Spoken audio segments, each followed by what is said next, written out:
Welcome. Call to order the City Council Accessory Agency to the Redevelopment Agency meeting of January 23rd, 2017 for the City of San Carlos. Would you please rise and join me in the Pledge of Allegiance. Pledge allegiance to the flag of the United States of America and to the republic for which it stands, one nation, under God, indivisible, with liberty and justice for all. Okay, get organized here.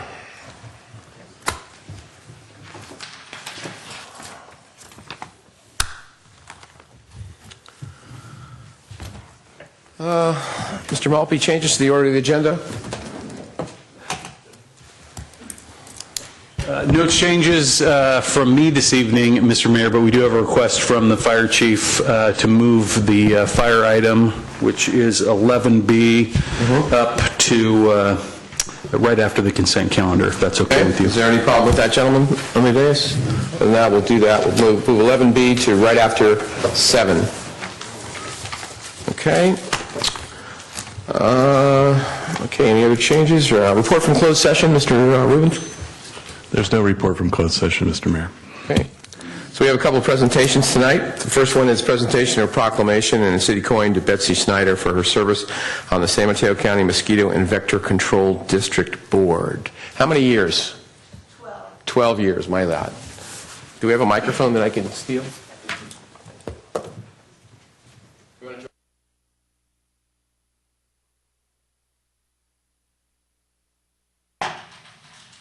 Betsy, let me step over here. It's a thankless job of going to the mosquito abatement meetings and vector control, which I really, till about 5 years ago, I didn't know what vector control meant. And but it's basically making sure that basically the county, our county, is safe from a bunch of stuff that could hurt us. For all intents and purposes. Go ahead, you tell them what it is. Live things that can hurt us. A vector could even be a doorknob. It's something that can transmit disease. But we're interested in mosquitoes and ticks and rats. And our manager here is here. She might explain more to you. Oh, that's all right. Well, we don't want to get too deep into this because people have had dinner. But anyway, thank you for coming, by the way. So I'm going to read a few of these whereases, not all of them, but commending Betsy Snyder upon her dedicated service on the San Mateo County Mosquito and Vector Control District Board of Trustees. And she basically, her tenure, I don't think anybody served longer than you, have they? I mean, from this city? No, oh, no. Not from this city, maybe in other places. Served as a member of several committees, including Salary and Budget, Finance, Manager's Evaluation, and Strategic Planning. And whereas these committees contributed to the careful insight and thoughtful consideration of the district. And the most important whereas is displayed great courage and integrity by holding the district to the highest level of transparency and good government. This ultimately resulting in a stronger district and board. And that's the most important thing that I think you did in 12 years, among all the other things, but that's really important. So I want to give you this proclamation on behalf of the city and the rest of the council. And we also have, which not everybody gets, is a city coin. This is not given to everybody. Maybe these might be, but that is not. So we want to make sure that you're honored by getting that. And thank you so much for your service. Thank you. Yeah. Do you want to say anything?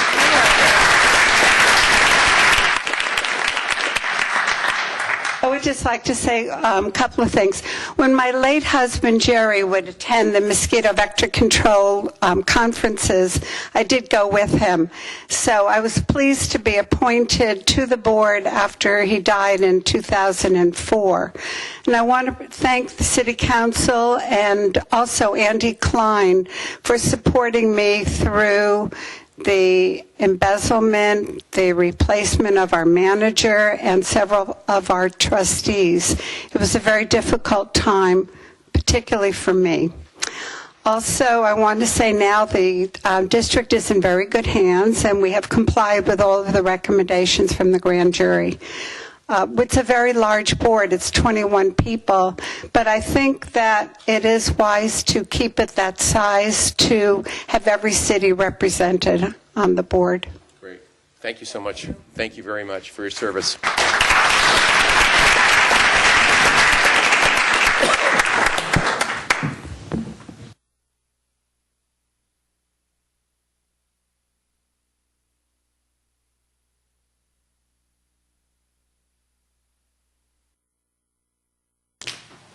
again, another great reason of why this town really does a great job, because of citizens and people like Betsy who serve and are behind the scenes, but yet they can make sure that things are run properly and done correctly. So the second item we have is a presentation from the San Mateo County Board of Education on preschool shortage. So we have a couple of people that are going to do that.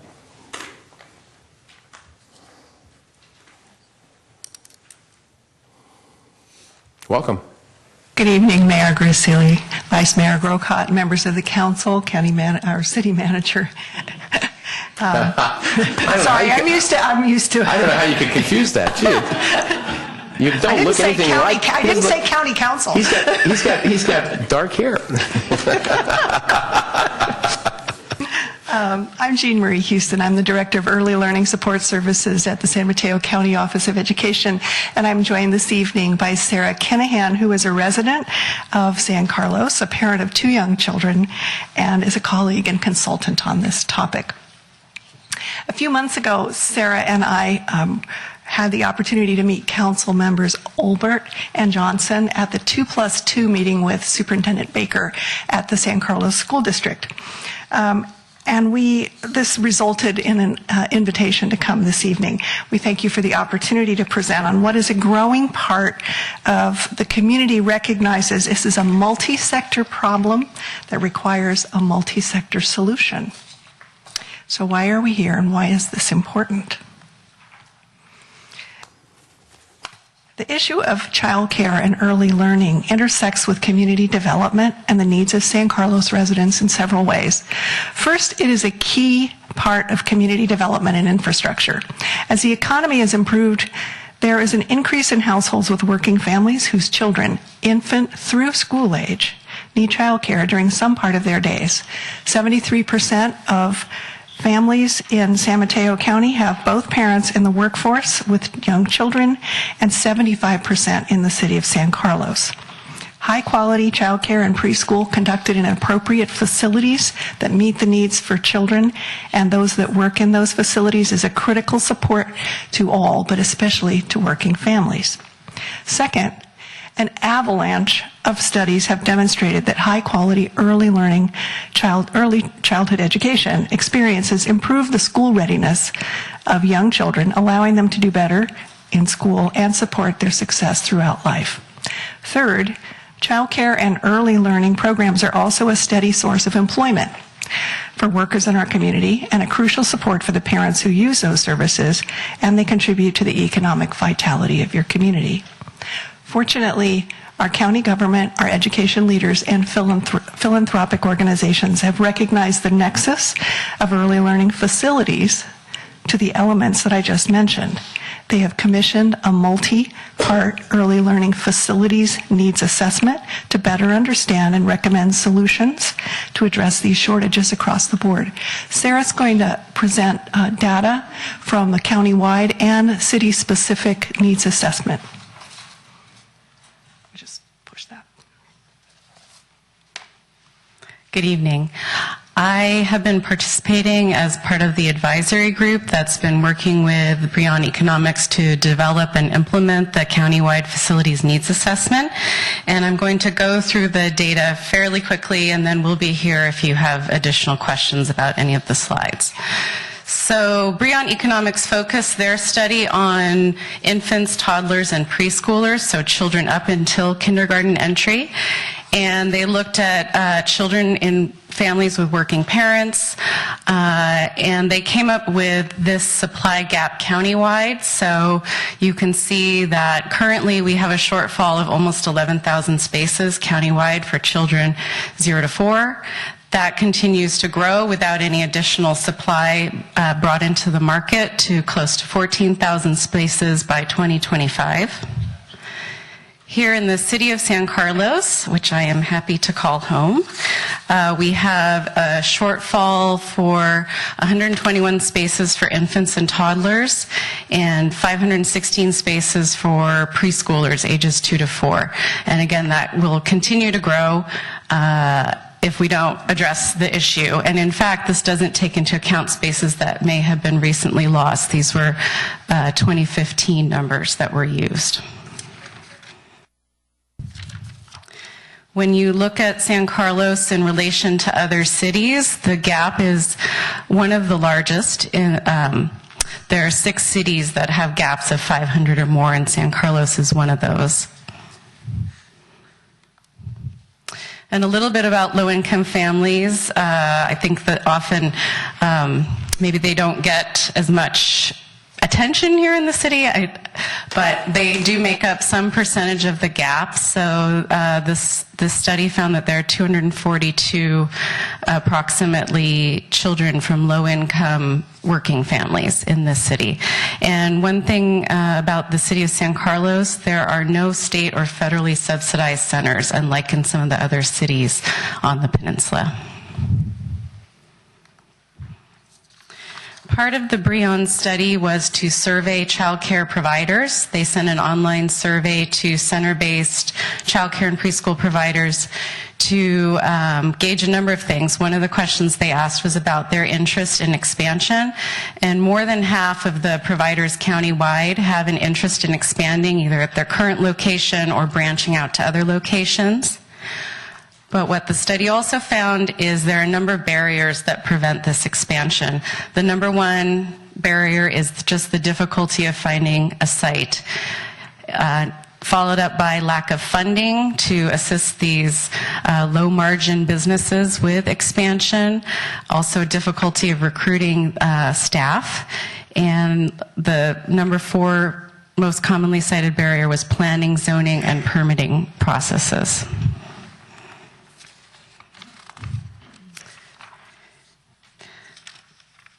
Another component of the study was a stakeholder survey. So they surveyed cities, faith-based organizations, school districts, developers, and as Jean Marie mentioned, they did find that the community considers this a multi-sector issue. So it's no one entity's role to solve this, but key partners are definitely cities, school districts, and faith-based organizations. That's where the majority of our child care supply currently is and where the most potential is to expand.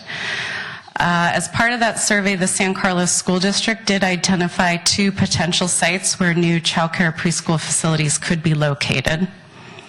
And Brion will be writing up 7 site assessments that are examples from throughout the county of what it takes to convert existing properties to child care use, add additional portables to school sites. So they'll be providing a range of different types of child care development opportunities in the county. And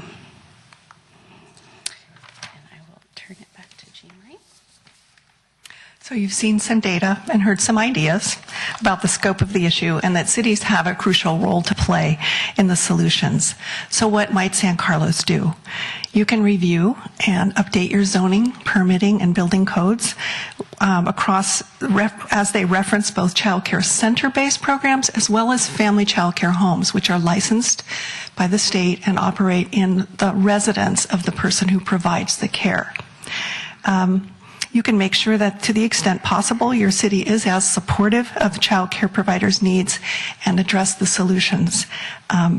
Long-range planning for child care facilities and how they intersect with housing and transportation can be really crucial. I think transportation, particularly when you think about, I'm a City of San Mateo resident. I live right next to the Bay Meadows development, and it's a smart growth development, but there's no child care plan in that development at this point.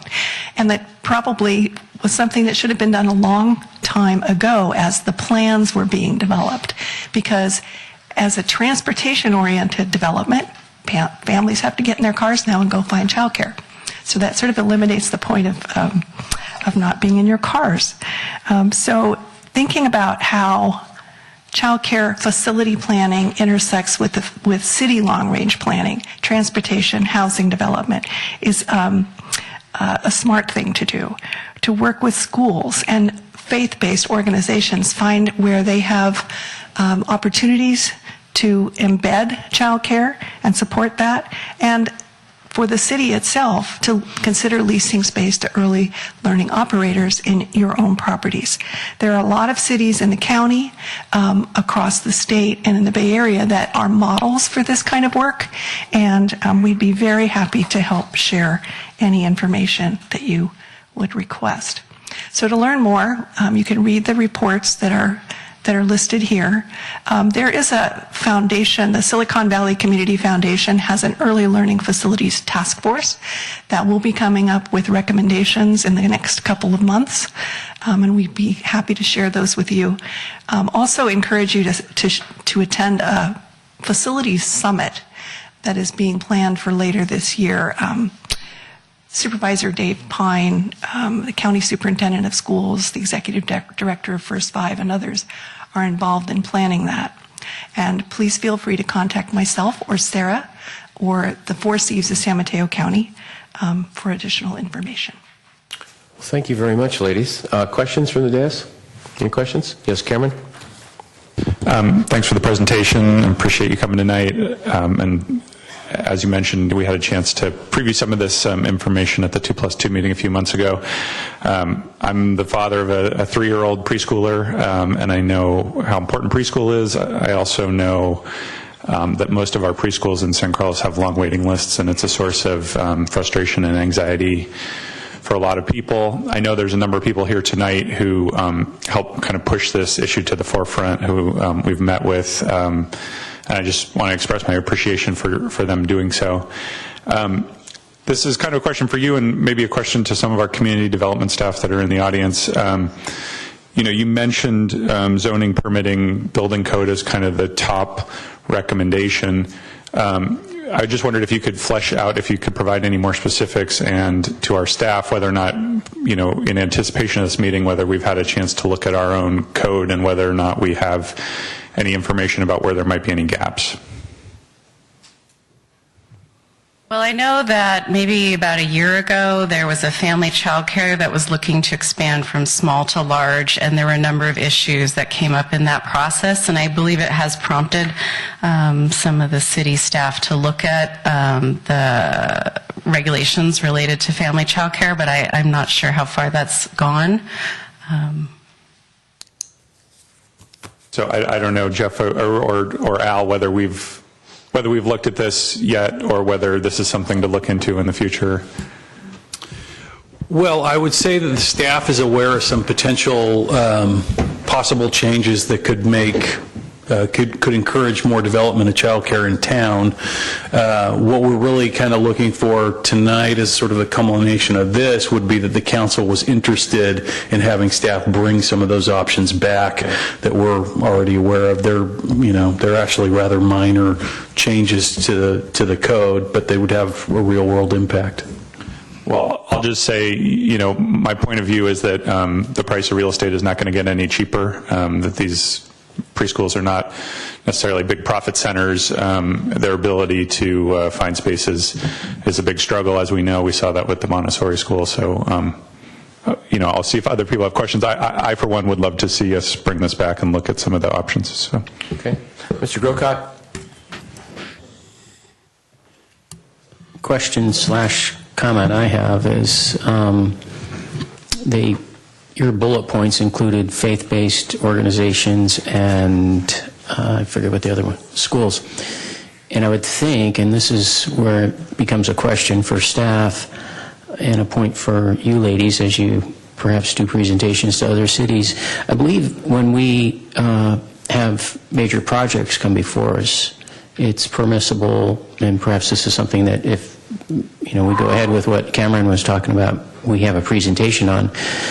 But one of the things that seems to me that could be added is when you have good-sized development going on, like we do with out on Industrial Road. We've got a couple of projects going on right now, to put in a requirement that the developer provide space in the development for preschool. Is that not true? That's something that we could look at? To be honest, I'm not sure whether or not that is a requirement you could make, but we could very easily find out. Could look at, yeah. And if it is, it's something that you guys could include when you meet with other councils and make a presentation, so. I would just like to say, with that regard, I know there are a couple of cities in the county that have actually done that. For example, the city of San Mateo is a developer fee ordinance, which has generated funds, and they've also, I think, have some requirements for putting childcare into certain developments. South San Francisco has been doing this for quite a long time, and they're out in the east of 101 developments, as well as the city of Redwood City. So I know that this has happened, which is part of what that summit will talk about, are other models. Okay. Other questions? Yes, Mr. Collins? Just general comment. Thank you for the presentation. I'm fully in support of having staff look at what we can do to help this process along. Mr. Olbert? Mr. Mayor, I just want to check, is my light showing up as on your screen? Since I don't know how to use this screen, no, it's not showing up. Okay, that's fine. I just was wondering because Because unfortunately, Crystal has to help me, so. I had the light on from midway through the get-go. presentation. Yeah, Yes. sorry. So that's, no, I'm always going to get to you, though. Don't worry. I'll just remember to leap in. So, thank you very much for the presentation and the follow-up to the excellent work that you did at the 2+2 meeting you referred to. A couple of questions. One, just out of curiosity, on page 2, you basically are talking about for San Carlos the current gap and the future gap, the projected gap of supply versus demand. I just was curious if you could color in or have any information to color in. What do people do? I mean, there's a significant gap right now today, and it's just going to get worse. What are people doing? Are they just saying, well, I guess, no child care for us? A parent survey wasn't part of this project. It could be a good follow-up. I can tell you anecdotally, as a San Carlos parent, what I've done is patch together nannies, relatives. I use childcare in Redwood City. So it really is a patchwork. I got on wait lists, and you just make it work.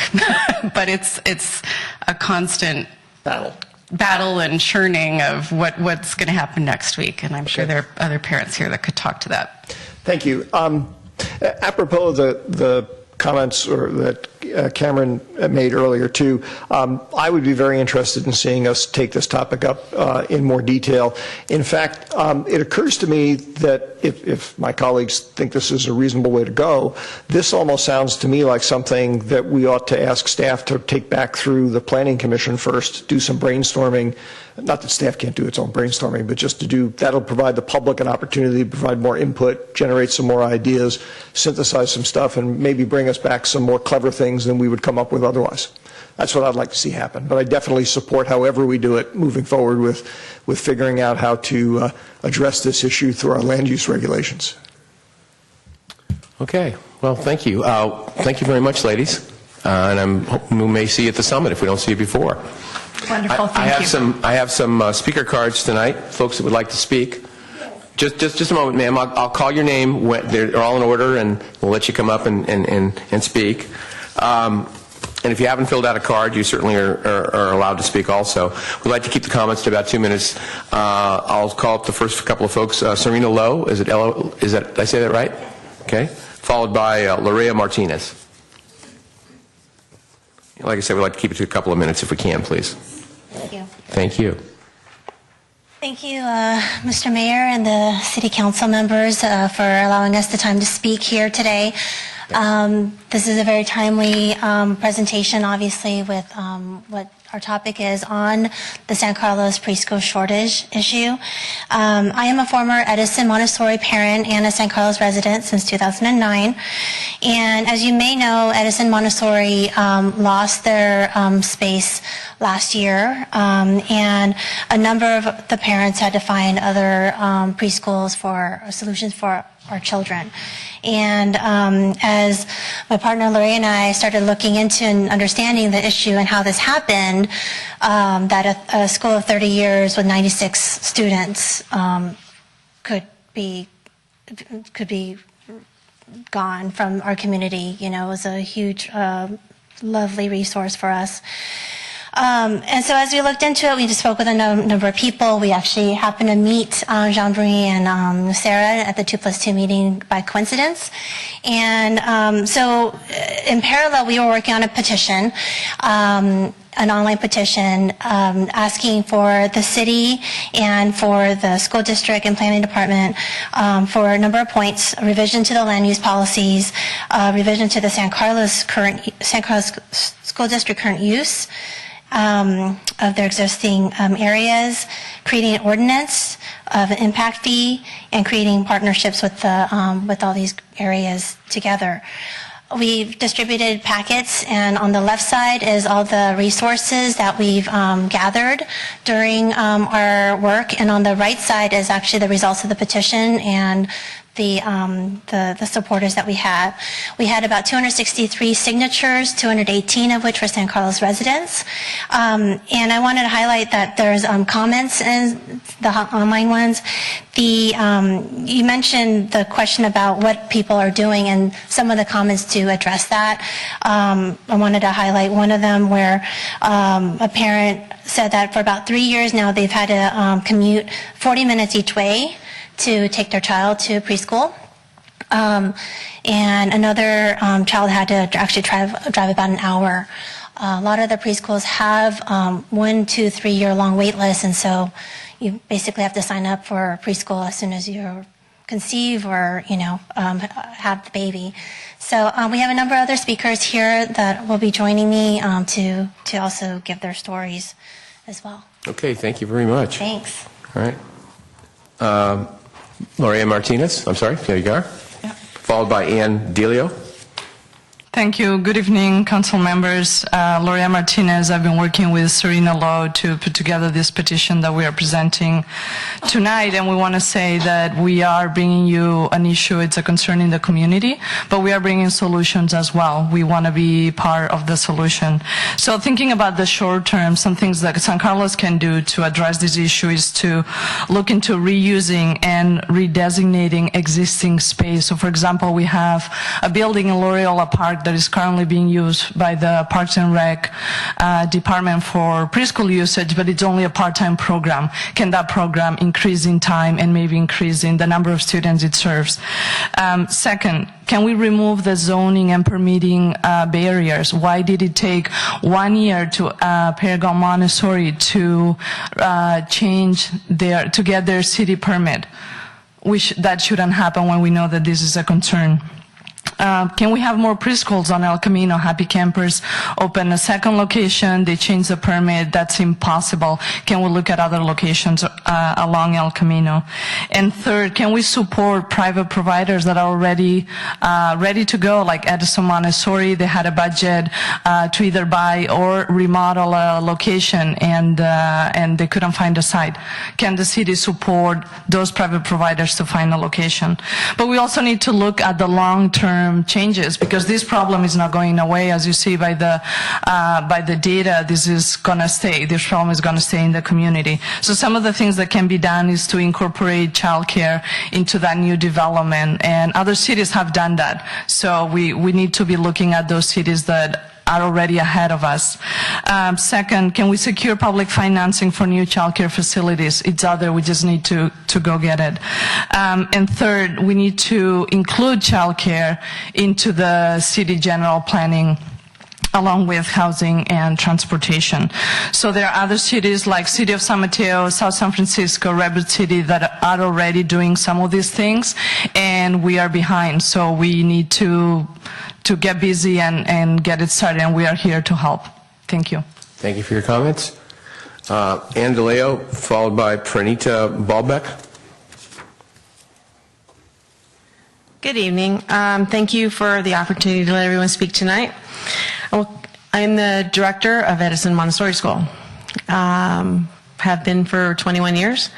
I will quickly give you a summary of our 3-year journey to find a new location for our school. We've been located on the Terra Linda campus for the past 34 years, since 1982. We serve 96 children from ages 2 to 6. We also serve many students with special needs ranging from some blindness to total blindness, hearing impairment, mild to severe physical impairment, mild to moderate speech and language delays, Down syndrome, and many areas related to autism. We would be called by the staff of the San Mateo County Office of Education and the surrounding school districts with referrals from their programs. We never turned anyone away. In fact, we partnered with the San Carlos School District Special Education Preschool Program for 2 years so we could work closely together. They would send students to my classroom for mainstreaming opportunities, and I would send students from my classroom to their program for peer modeling. Many of the students from the preschool were able to graduate out of the special education program and come to our school on a full-time basis. This alone saved the school district tens of thousands of dollars. Sadly, we had to close our doors in June of 2016, much to the sadness and dismay of many residents of San Carlos. I can tell you it was a very frustrating process to find a new location. Many roadblocks are in the way for preschools. We were so lucky to have the support of the superintendent of San Carlos School District, Dr. Craig Baker. We also had the support of the San Carlos Planning Department. In fact, the city even asked 2 real estate brokers to help us find a space along with the multiple real estate agents we had working for us. Every time we found a space that would suit our needs, I would immediately call the planning department and they would immediately tell me no, it wasn't zoned correctly. They would be unwilling to change the zone for one property. The zoning laws were our biggest obstacle. We finally had to look outside the San Mateo County, and we were able to purchase a school in Campbell. We opened in August of 2016. We have a capacity for 75 children there. However, we still want to have a location in San Carlos. It's our home. We want to continue to work with all of our families and to continue our work with special needs children. There is a great need of this type of program that we have successfully created. With the closures of Notre Dame's preschool program 3 years ago and now the closure of Edison Montessori School this past spring, no one else has been able to fill the loss of those 175 spaces. Now, San Carlos has been increasing the need for housing for young families. Now it needs to create preschool opportunities for these families. San Carlos is the city of good living. Part of that good living is good quality preschool programs for our youngest citizens. Thank you. Thank you for your comments. The next speaker I have is Pernita Ballback, followed by Helen.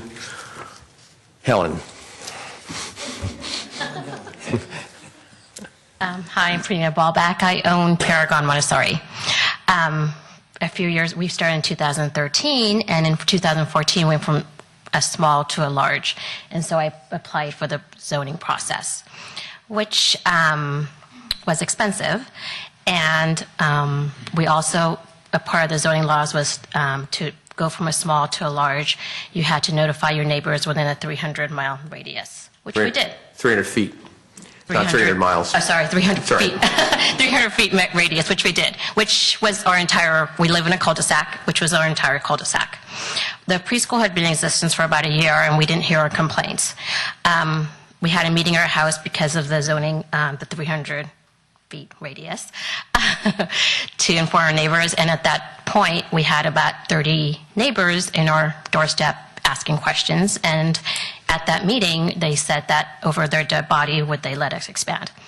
So we began that process. My husband basically said, you're not going to get the zone. You're not going to expand. Luckily, I went to grad school, and part of it was I knew that the state law trumped the city law. So no pun intended, but we eventually got our minor use permit after about a year of parking, staggered parking, and things like that. And we also went through a public hearing.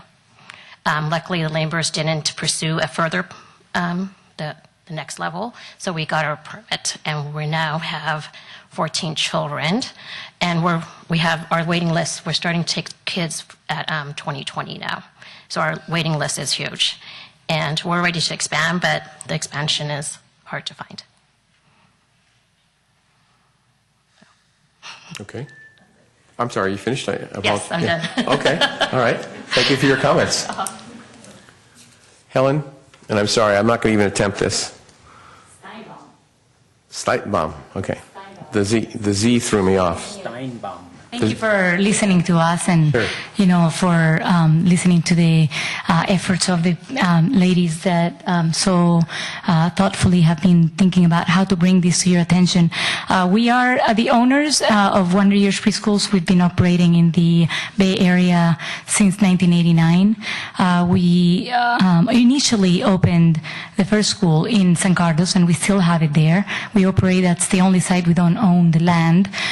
So we are privately city-owned, and we don't require any subsidy from the government, but we have received a lot of resistance from the city of San Carlos to approve any projects we have brought up to the table.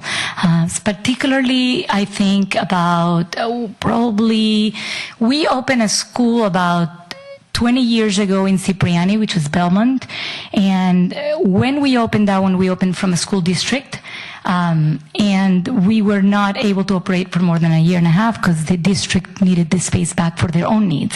So we decided never again to, enter into this kind of difficult process to get the approvals and then get this going, and then we had to close the school, and then we were able to expand our license to accommodate part of our students into the existing San Carlos location that we have at the Hufanga church, in the Methodist church. After we did that, we also made a few offers in different pieces of property. The last one that we offered was on El Camino, the bowling alley that was in there, and although it was zoned for it, the egress was the reason why the city planning director killed the project at the table on the meeting when we had already spent money doing the drawings, and we could have accommodated some number between 85 and maybe 100 students in there and serve the city. And we were basically at the first meeting, they basically killed the project and said it's zoned for it, but we will not support this project no matter what you do. That was told to our face, and so we were never able to pursue that. We've moved south. We've opened a school in Palo Alto 11 years ago. We opened another one in Mountain View, a second one in Mountain View, and we are next year opening one more in Mountain View as well. The need is there. We have about 200 to 250 student wait listed at each one of our campuses in every area. San Carlos probably about 200, and we wish to do nothing more than to serve the community and continue in San Carlos. We are right now introducing papers again in San Carlos to expand to 20 more students in the same land we have. We hope that we can get more support in this endeavor than we've gotten in the past. And so all I appeal to you guys is to just listen to the needs of the community and to help us provide the service that they so need. Thank you very much for your time. Thank you for your comments. Is there anyone else wishing to speak on this item?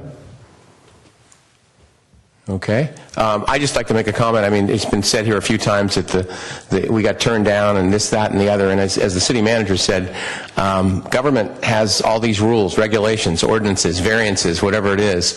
So it's not a matter of a personal choice. You go to the books and you see if it's zoned properly, and then if it is, fine.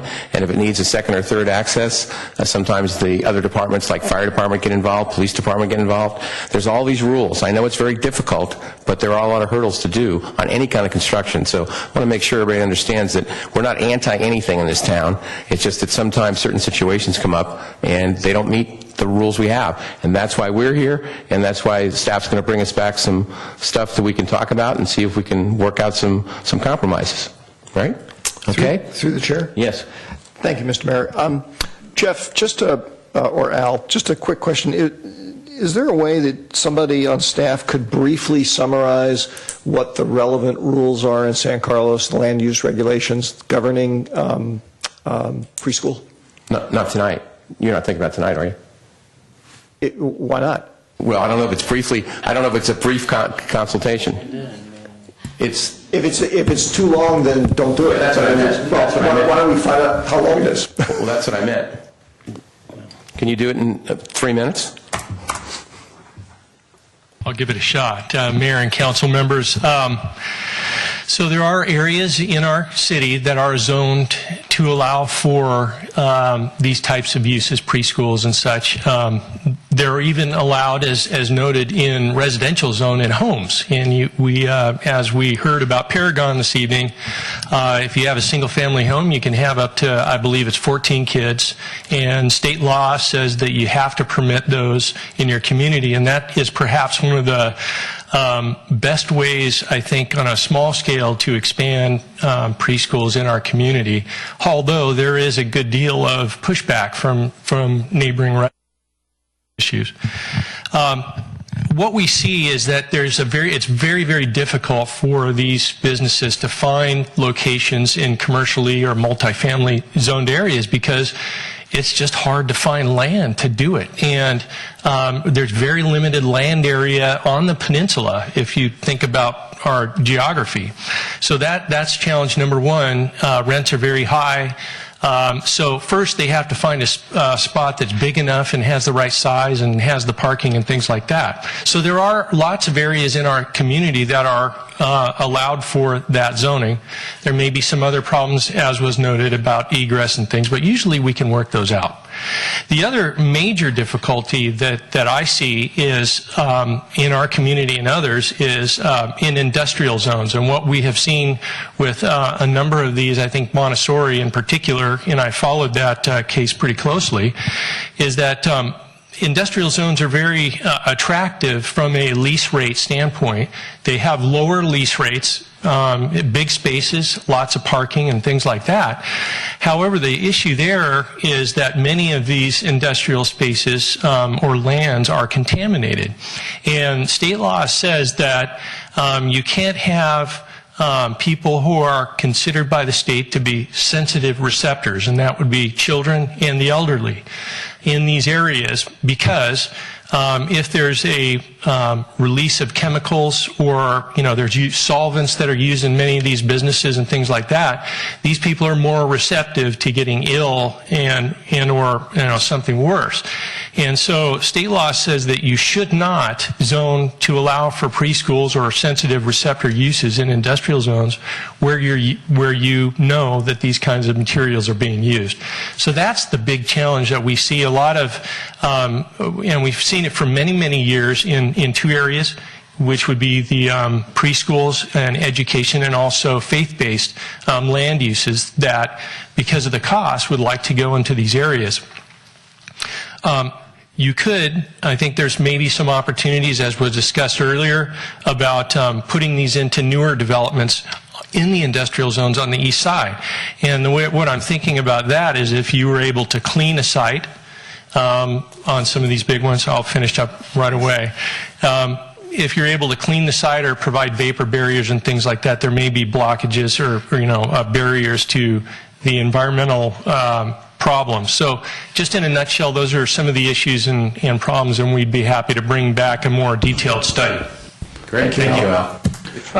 I'm just going to add, and I'll be super quick here, just one real-world example that I would like to see changed. It has to do with the in-home child care and its expansion. It goes to the zoning administrator, which I am the zoning administrator for the city.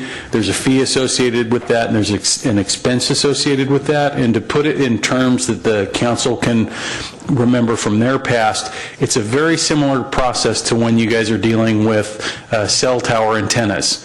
In other words, you're being presented with a lot of angry people who don't want you to make a certain decision for whatever reasons, and the law is very specific in what you can and can't do, and you really don't have the ability to deny a cell phone antenna from going in. You might be able to massage it around the edges, but that's not what people are there trying to get you to do. That was my experience as the zoning administrator on that. It was a very expensive, very emotional, very difficult process for the applicant. In many ways, it was kind of a traumatic process for the neighborhood, who ultimately did not get what they want because state law was very clear. So I think you can, and you have the ability under land use to take that process out completely, and that would be something I would recommend, having gone through it. Okay. Well, staff will be bringing it back to us, and we'll be talking about it. Okay. Thank you. Thanks for all the folks that made comments tonight. Appreciate that. We're going to go to public comment, but Mr. Collins, you had something?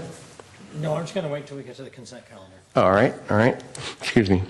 Public comment, those are items that are not on the posted agenda that we speak about. Each speaker is limited to 2 minutes. If the item is not listed, please be advised City Council may briefly respond to statements made by questions. Otherwise, the general policy is to refer items to staff for attention and have a matter possibly placed on future City Council agenda for more comprehensive action or report and formal public discussion and input.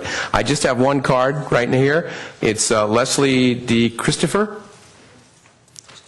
Cristoferi, thank you. I missed the I. I apologize. I should know that as Italian. Hi, I'm Leslie DeCristofori, and I would like to thank all of you on behalf of Ruby the Oak Tree.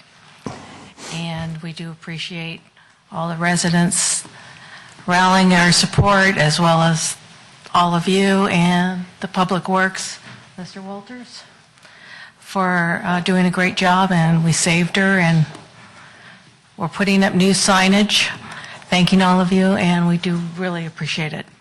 Thank you. Great, thank you for your comments. And Mr. thank Mayor, you. thank you, Leslie.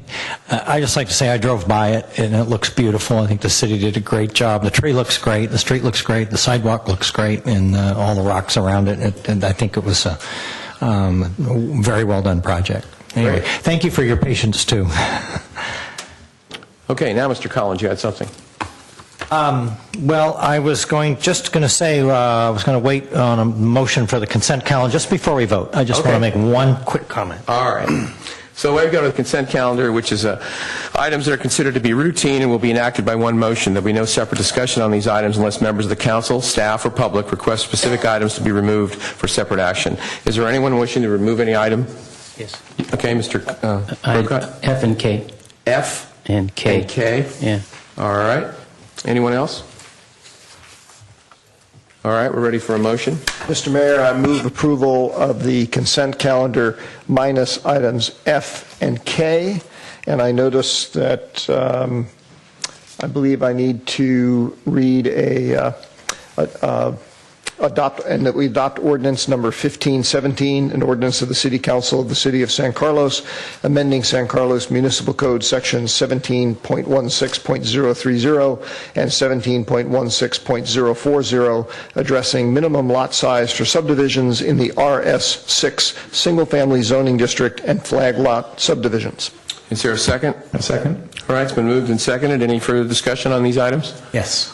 Okay. The only comment I wanted to make is that I regret that I could not be here a couple weeks ago, and I just want to say that on the lot split ordinance, that if I had been here, it would have been a 5-0 vote. So, thank you. All right. Thank you, Mr. Collins. All right. Roll call, please. Councilmember Collins? Yes. Councilmember Brokat? Yes. Councilmember Johnson? Yes. Councilmember Overett? Yes. And Mayor Grisilli? Yes. Okay, as is our choice most nights, we'll move this F and K to the end of the agenda. All right, the next item would be number 8, but we have moved 11B up to this area. Report to Council on Fire Stations 12 and 16 Consolidation Study. Chief, how are you? Good evening, Mr. Mayor, members of the council, Stan Maupin, your fire chief. It's been a little bit since I've been before you, and it feels good to be back up here again. Tonight I will be... I'm sorry, Crystal, do I have a... Oh, there it is. Tonight I'll be coming before you to talk about the question of consolidating fire stations 12 and 16, Station 12 in Redwood City and Station 16 in San Carlos. The recommendation at this time is not to consolidate fire stations 12 and 16. As a way of background, in October 1st of 2011, as you are all well aware, the San Carlos Fire Department was reformed after 32 years under the management of the Redwood City Fire Department. At that time, one of the questions that came up was the potential cost savings of combining a couple of fire stations that might be closer together in order to have a joint station between the two cities. At the time of the the reforming of the San Carlos Fire Department, staff was primarily focused on reestablishing the department and the necessary steps for the transition. During that time, we were able to find a consultant that specializes in this kind of a question. They were actually doing a one-of-a-kind type data analysis. It's the Colo Company design out of Corvallis, Oregon, and the program that they've developed is called Code 3 Simulator. I do have the consultant, Carl Neidner, here tonight if we have any further questions about it. What we're really excited about, though, is that it's kind of a first-of-its-kind data analysis program that they put together to study this question. The process that we use for the Code 3 simulator, this is actually a resource planning simulator for municipal fire and emergency services, kind of a professional sim city, if you will, that allows us to really evaluate in depth the placement of fire and emergency medical resources in different areas to study them in a much more in-depth manner than we've been able to in the past. The program is very versatile. Some of the factors that it can look at very closely is number and location of fire stations, stations, deployment of apparatus and personnel, and response rules, or the way that we respond to different types of calls. It can evaluate that quite closely.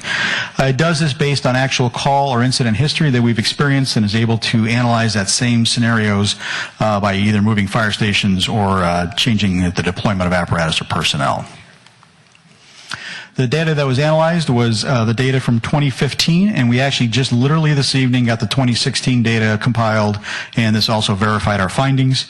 The data that was compiled was from San Carlos, Redwood City for 2015 and verified by 2016, and then the surrounding jurisdictions of Belmont, Menlo Park, San Mateo County Fire, and Woodside. The reason we use those jurisdictions as part of our data analysis is that we are all part of the San Mateo County Automatic Aid Agreement that was put in place in 1998. As you can see before you, there's a map of the current fire stations, and each red tag there is where the current fire stations are located, and you see a blue one right in the middle there. It's where the proposed potential 12 and 16 would have been located. If you look just up and to the left slightly, there's the existing station 16, and then straight below the blue tag is existing station 12. The analysis generated, we did see a predicted increase in response time. We were not surprised by that at all. The amount of time that the response times increased was what we were really looking for to see if it had any impact on our ability to respond to emergencies. With a 95% confidence, we saw an overall increase in response time of 19 seconds for District 12 in Redwood City and 58 seconds for District 16 in San Carlos. 58 seconds is a pretty significant increase in response times for the type of calls that we go on, and I'll go into that a little bit here more shortly. And also, we did see an increase in impact to the districts surrounding 12 and 16, both those within Redwood City and San Carlos, and then the surrounding agencies, and I'll also explain that here shortly.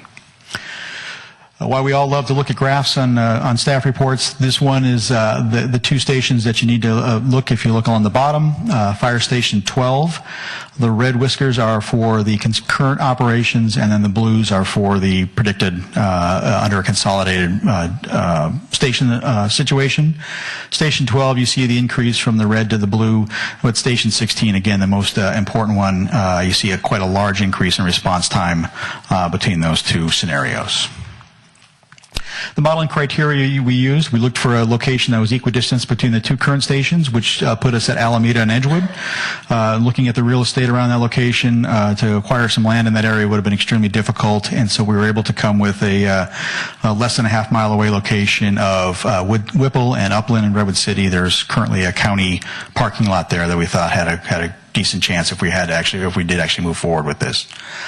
We did evaluate the current stations, locations, and apparatus staffing, and also then evaluated that against a proposed joint station and apparatus staffing model.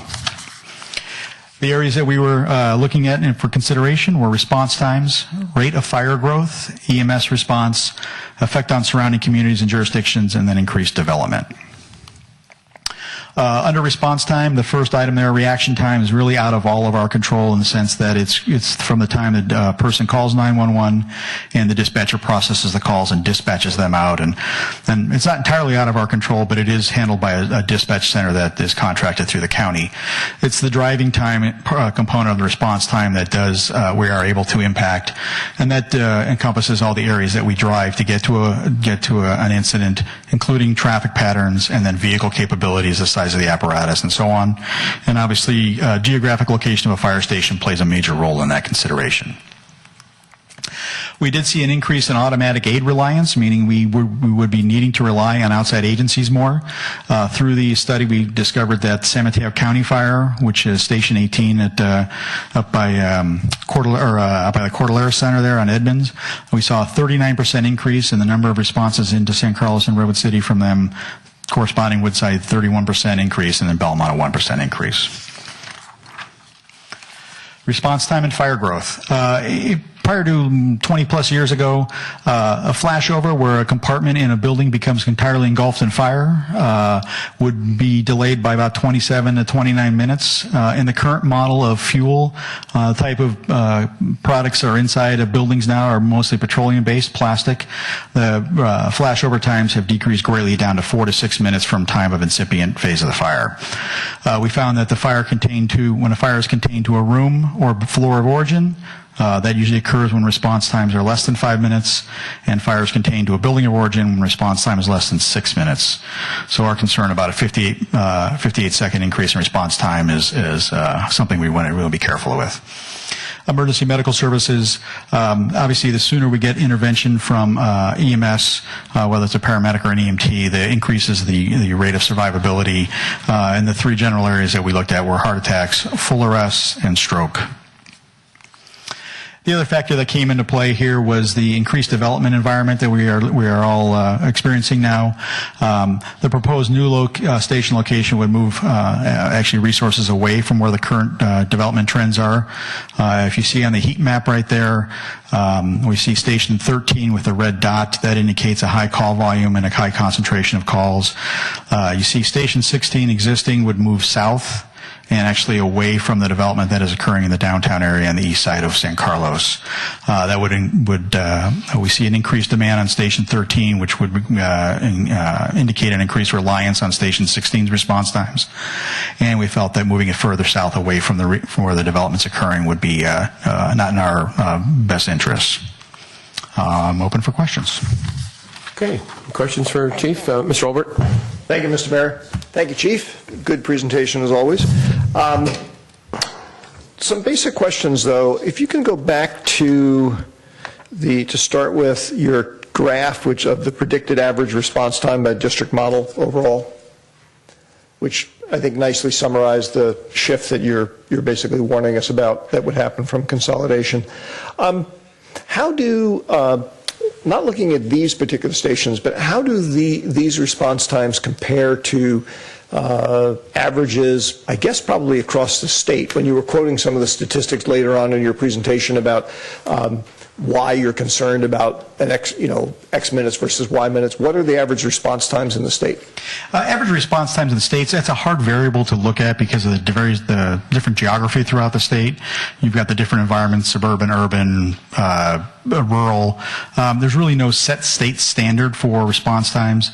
Within the Redwood City Fire Department, though, we have a response goal of 5 minutes or less 90% of the time. And we're also bound by another factor, the county advanced life support or paramedic contract. We're bound by a 6-minute and 59-minute response time. Now, while that's outside the parameters of the response times we're indicating here, these are just the response times for a piece of equipment that's actually available and in its station where it should be. Many times during the day, it's either those conditions don't always exist, so the response times can be quite extended. Despite my having asked the question in terms of the context of statewide numbers, I'm trying to put the two sets of data in context, one of which the statistics on response times are presumably much broader based than just these stations here. Because the other question that I have when I look at this kind of chart is, for example, yes, there is a significant increase in Station 16, as you pointed out, but if you look at some of the existing stations already, they're fairly high up there, and relative to them is not that big of an increase. Okay, and unless if those other stations are fulfilling their mandate, and then perhaps I don't have as great a source of concern about the higher number, because relative to what the average is, yes, it's a big shift from what 16 and 12 used to be before, but maybe from the average or what's needed, it's not that big a shift. So I think what we have to keep in mind is that and I appreciate those comments, the parameters where you see 16 really approaching that 6-minute mark, and you look at the other factors that we discussed earlier about time of flashover. I didn't go into too many response times or time factors on the EMS side of things, but when we're getting into the 6-minute range, we're really starting to stretch our ability to do and be effective in whatever situation we're called to. And again, that factor assumes that engine 16 is sitting in quarters, fully ready at the time of the call. If we start moving them, and they're most of the time during the day, our engines are out and about doing the department business. So you could have an engine that is stretched over to the far side of its district and get a call on the complete opposite side, and that will extend the response times even greater. So if we were to move this station further south and kind of shift that district down, it would put them even further away from where the need could possibly be. Understood. On your chart where you talked about increased automatic aid, and you talked about like San Mateo County, if we were to consolidate the stations, there'd be a 39% increase in the number of automatic aid responses from the San Mateo County Fire Department. Again, for me to put this in context, a 39% increase. Do you know roughly how many additional calls it is? For example, if it was going from 3 calls to 4 calls, that's a 33% increase, but it's also like, so what? Right. And I don't have those numbers in front of me, and I can certainly get those for you. But I think that the key to this is the automatic aid agreement, when it was signed, was to meet the contractual obligations of the Advanced Life Support JPA. It's been tested several times on jurisdictions that were looking at browning out or blacking out resources, and it was challenged greatly on the fact that the automatic aid agreement wasn't meant to supplement staffing or response or resources. It was merely meant to address the response to EMS calls and fires. I see. Okay, fair enough. Last thing is a comment rather than a question, and just to put it in context for you, years ago when I was CFO at a biotech company and I was in charge of overseeing the construction of our new building, and I was reporting to the CEO on it, and I had to make some changes, and we were going to increase costs. And I went in and talked to Rick and walked him through it. And he said, okay, that makes sense, that makes sense, that makes sense. And I thought, wow, I'm thinking to myself, I got out of here without any problem at all. And as I stood up to leave, he said, by the way, what are you going to do to reduce the cost? And I said, I don't know. And he said, well, your job is to bring it in at the costs that we said we could do, not just come in and increase costs. And I know that that's not what you're doing here, but I would ask that staff spend some time thinking about, since the reason we were talking years ago about consolidating these stations was to try and be as cost effective as we can. So I'm open to other suggestions on how we help manage costs, and I look forward to hearing from you guys as to how you think we can do that. Absolutely, and I think that we're constantly looking at that, and as we adopted Exhibit C from last year, we did bring the cost of the increase down. I know it's an increase still, but we were able to start looking at unique ways to be able to reduce the costs associated with the increase, at the same time increase staffing through fire prevention. So we are constantly looking at that to see where we can cut those costs for you. I look forward to seeing more. Okay. Thank you. Mr. Collins? Thank you, Mr. Mayor. Thank you, Stan. Good report. I was a little surprised. I really thought when I started to read that report that we were going to see that there was a justification to consolidate the fire stations. So this was quite a surprise, but understandable. But given the increase to response times, you talk about the growth and everything, it occurred to me, do you see a point at which time there might be a necessity to not only keep what we have, but maybe add a station at like Whipple and Upland? I at this point, and it's a great question, because I've been focusing on, not solely focusing on, but my attention's been drawn to Redwood City's development and looking at how to do that. San Carlos, at this point, anecdotally, I don't see a need for another station or increased resources today or in the near future. What another kind of a really great thing that we're working on with the same company, Colo, is they're beta testing on Redwood City a brand new program that can do 5-year predictions versus looking at the current call volume and running models against that. So they're really close to coming to us with a first draft of something that's never been done in the country also, and is being able to predict out 5 years based on various, numerous factors that go into development in a community. And once we get that nailed down, and they're feeling really good about being close to that, we'll be able to then roll that, our goal is to roll that, then include San Carlos in that. And we'll be able to really look and see where on a rolling 5-year, where we need to be for emergency services.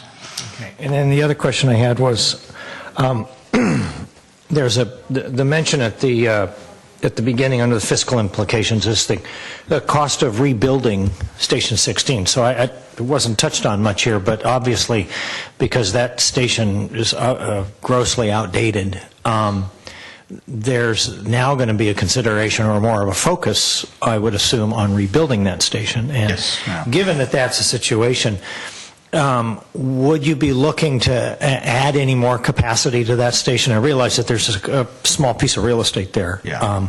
Is the desire to make that station more flexible or add the ability to have another vehicle in there? What's the thinking on what that station remodel or rebuild would look like? One of the things we look at when we're talking about rebuilding a fire station is that we're looking at ballparking a predicted 50-year life cycle, and so to plan a fire station around what is there today is really irresponsible. And so we're always looking at the ability to have the capacity of the station be able to expand. And we've learned that throughout the last 50, 60, 70 years, where we built stations for one fire engine with one bay with a set number of beds and offices and things. And 16 is a great example, even though there's two bays there, but we would definitely look at the ability to expand out. To build on that piece of land will be very tight. To build a modern fire station there, I think we can do it. But the one thing that I always look at, and because we're looking at fire stations in Redwood City also, but one of the factors we're always looking at in modern fire stations now is what is the benefit beyond just being a fire station? Can we put another community room into it? Can we do something else in the fire station besides just the fire station? I don't know that on that specific piece of land, the way it is currently, that we could do much more. But if we had to look at either expanding in some manner or looking at a larger piece of land, we always look at how does it benefit the community besides being just a fire station. Thank you. Sure. Mr. Grocott. Question for staff, not really Stan, but it's segueing on what you just said about expansion possibilities. So Fire Station 16 is basically surrounded by our S6, I believe, which has a 28-foot height maximum. And I'm wondering, does that apply to that piece of property, being that it's being used for something else as a fire station? And I guess to Stan, within 28 feet, I know the bays are, in modern fire stations, they're taller. Can you get, garages below, everything else above within 28 feet? I guess you may not know that now, but that could be a question. So a double-edged question, if you will. Well, we might need Al to answer that question specifically, but my guess is that the zoning would apply, but there would be a fairly straightforward exemption that the council could grant for a public facility like that. That, right? Yeah. And then, so you don't need to answer the question about the 28 feet, but that is, obviously would be a consideration. The other question I have is related to, and I can't remember which agency it was, but there was an article in the paper about an agency adding, it was Menlo Park, actually, which is its own fire district, separate and apart from the city of Menlo Park. And they added a piece of equipment that allows something that I know when Bob and I were on the fire board, we were always looking for. Is there any way that we can get a piece of equipment that can do EMS calls and ease up the pressure that EMS calls put on the trucks or trucks Sure. and engines? So is there anything, given what we found out tonight, that we might be looking at something like that? Yeah, absolutely. We have, in fact, in Redwood City, we had the rescue squad that we put in place for 6 months when Engine 9 was browned out. We still have the vehicle. In fact, it's housed pretty regularly in Station 13. It's just a storage location for it, and we put it in service as needed for either increased staffing or replacement staffing on a hour-by-hour need if it's necessary. The trick with that is, and it's not something we look at this all the time. The trick is to figure out how to the personnel, because obviously to put something additional in service, more personnel, more cost. To cross-staff it, we would really have to look at the cost benefit of that. Is the wear and tear on the apparatus really offset that much by it? We are very aware of congestion and the ability to move around in the environment today with the size of apparatus we currently have. I've been working on, and I've one of my large projects is do we need to have the apparatus as large as they are today? Can we come up with something different? Take the board and erase everything and start with a clean slate and say, if we were to design fire engine today, what would it look like versus what we've progressed to so far? Thank you. Good presentation, by the way. I appreciate it. Okay. Thank you, Chief. Okay, thank you. Appreciate it. All right. Next item on our agenda is item 8A, public hearing, consideration of introducing an ordinance amending the zoning ordinance Title 18 of the San Carlos Municipal Code to extend or make permanent regulations on formula business uses in the downtown core area and the 50% fee reduction for conditional use permit. Applications by such uses originally adopted on June 27th, 2016, which will sunset on February 28th, 2017. And this item was continued from the January 9th, 2017 City Council meeting, so we don't have to open the hearing because it's already open. Is that right, Mr. Rubens? Yes, you continued it last time, just before. Okay, great. Mr. Savay? Yes, Mayor and City Council, just a brief update as to where you were at the last meeting. We're not going to give a full presentation. We'll be available to answer questions. But at your last meeting, you considered the Planning Commission's recommendation. There was a good deal of discussion. The council continued the item to this meeting, so you'd have 5 members to discuss the issue. One of the things that the Planning Commission recommended is a definition that went back to an earlier definition that the council had adopted, and the council decided to consider that at this meeting, and so we put that into attachment 3 and 4 there, the definitions, the 2 definitions. If council introduces an ordinance tonight, it'll take effect March 15th, and it'll sunset on the 28th with a 2-week gap if you do that. And that concludes my remarks, and we're available to answer any questions. Okay, thank you. Questions? I'm looking at my board. I see no questions. Mr. Collins. Just this one. I apologize. I was ill last meeting and didn't make it. I wanted to just clarify something that when I was looking at it over the weekend. This idea of the 15 or more locations, which had been brought up by the Planning Commission, because there was a potential gap in the ordinance that would allow a company with 15 or more locations in the country but didn't have them in the Bay Area, they could then move in. Is the rewording of this, does this bring it back to the way it was originally before we changed it? Yes. It just brings it back to that? Yes. Okay. That was really the only thing I had, because when I looked at it, I thought, isn't this what we did before? Yeah, it is. All right. Thank you. Okay. Any other questions? Just Mr. Olbert? Thank you, Mr. Mayor. I have 3 slides that I'd like to walk people through because they're going to be the context for a motion that I anticipate making here. Before you do that, if you don't have any more questions, I'd like to open it up to the public if there's any. Oh, certainly. Okay, thank you. That's fine. Anyone from the public wishing to speak on this item? Okay, just come on up, and you can hand the card in later to our city clerk.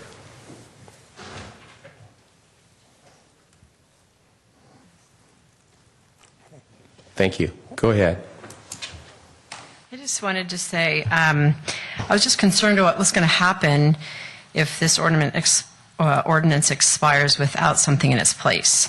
And someone just said there's like a little window where a business could get in. And we've got so much new construction going on Laurel Street. I just don't want that to happen. That seems like a perfect opportunity.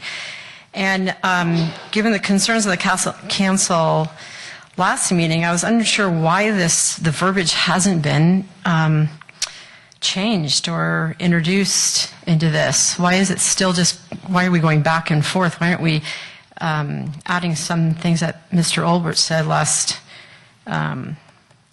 meeting? So I think it's been not upgraded, but introduced 2 different times or extended 2 different times. So why isn't that included? I just wanted to know that. And then I would also like to see this ordinance expanded past the 800 block of Laurel Street. We've got a lot of construction new, like our downtown is kind of expanding down there. Why isn't it only those 3 blocks?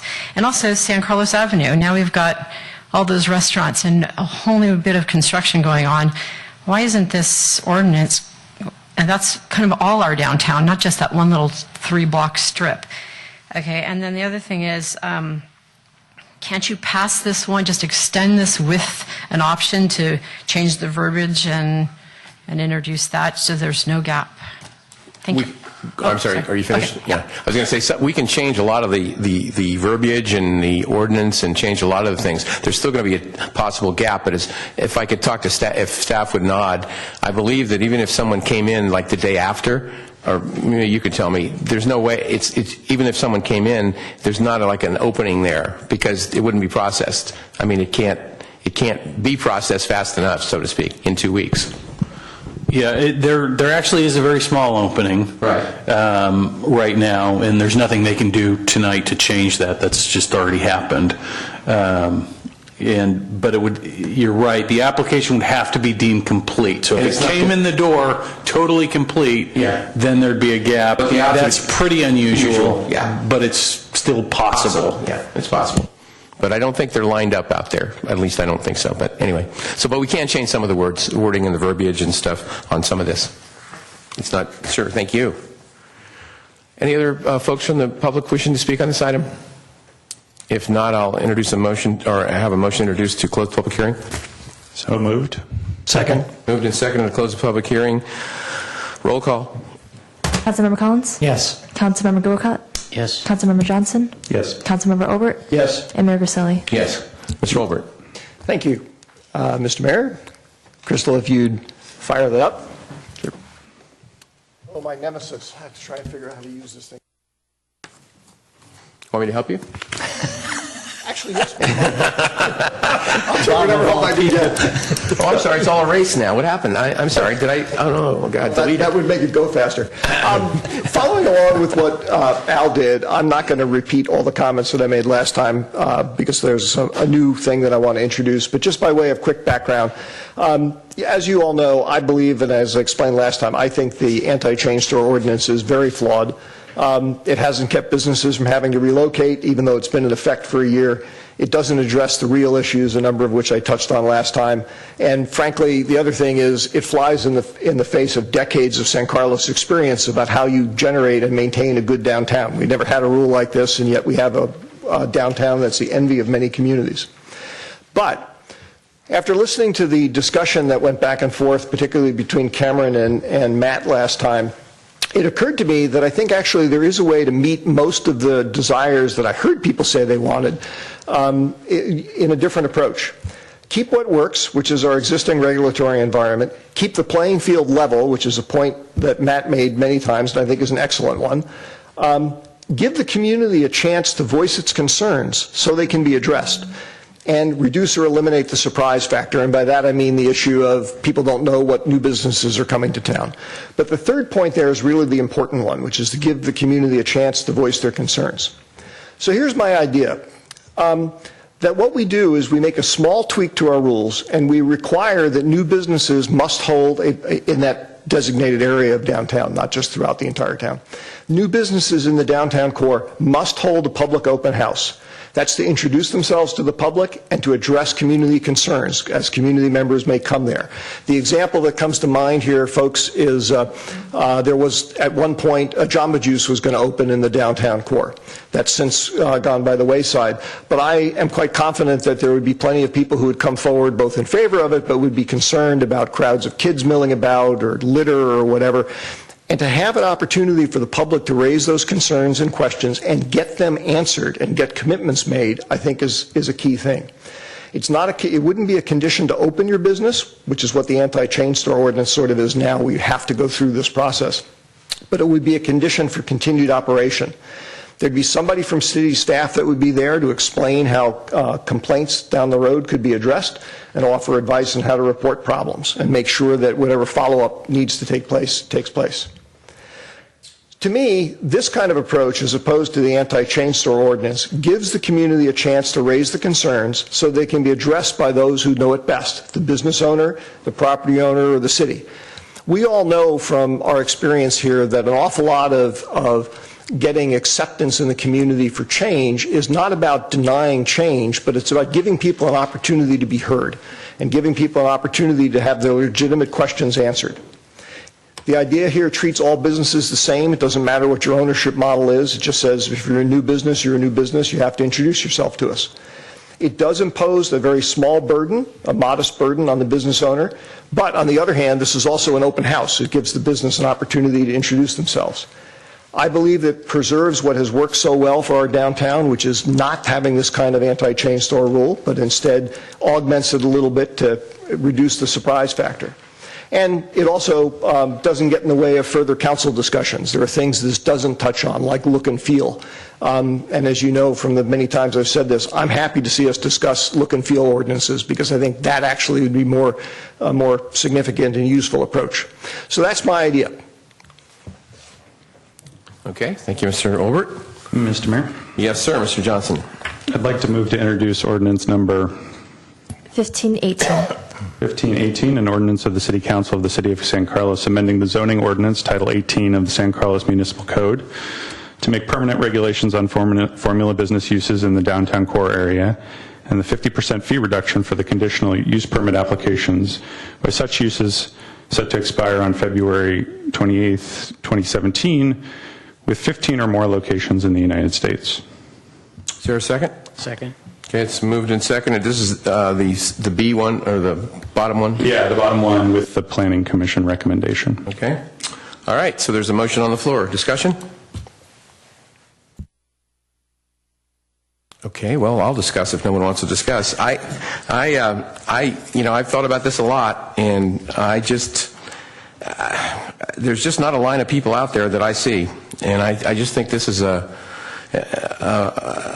it's sort of like we're fixing a problem that I don't know that exists, to be quite honest. Now, maybe someone could say it's going to exist, but I don't see that it is, and I'm going to be voting against this one.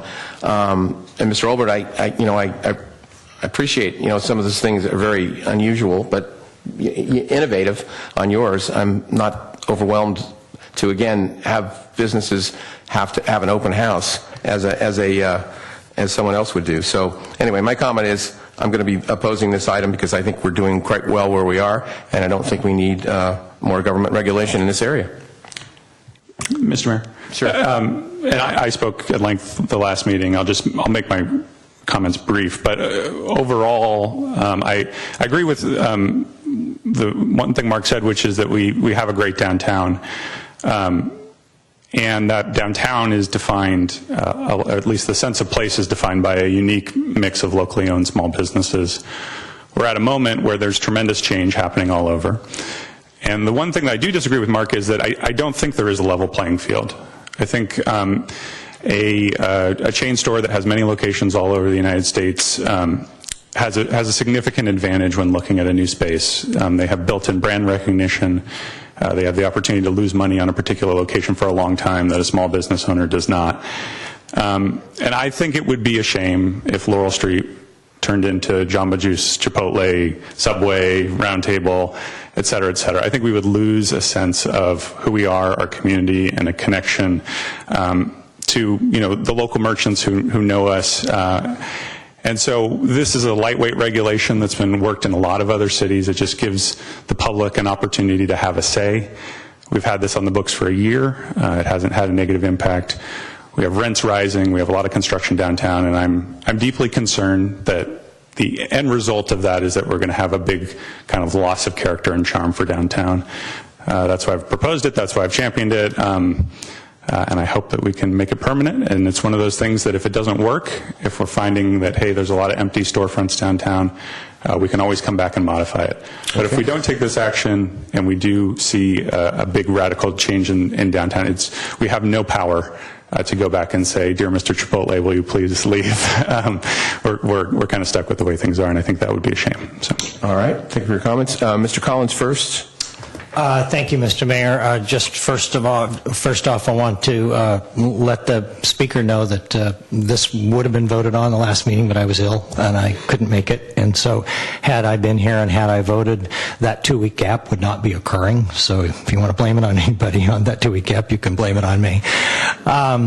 Secondly, to be perfectly frank, we've sort of watered down this ordinance more than a couple of times, and I don't see it having really a big impact. We've extended the locations, we've lowered the fee. I'm not sure it's going to have that much of an impact. It is true that we may not know who doesn't come here because they saw the ordinance in advance and decided not to apply, and that's really an unknowable on our part. But I do think that there needs to be some level of an opportunity for the public to be able to weigh in on a business that is going to be coming into town that meets those definitions of what a chain store is. So that's why I'm going to be voting in favor of it. Okay, Mr. Olbert, followed by Mr. Grocott. Thank you, Mr. Mayor. Comment and actually just one other question I thought of for council and staff.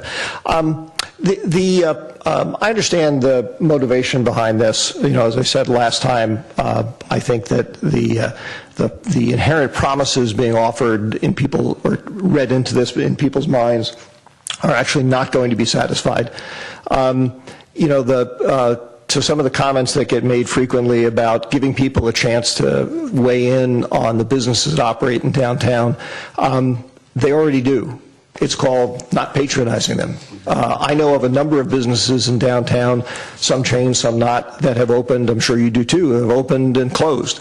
Interestingly enough, I don't know the reasons why they've closed, but they don't stay vacant for very long. Some people miss them like I do, as I said, in some cases. Some people obviously don't miss them.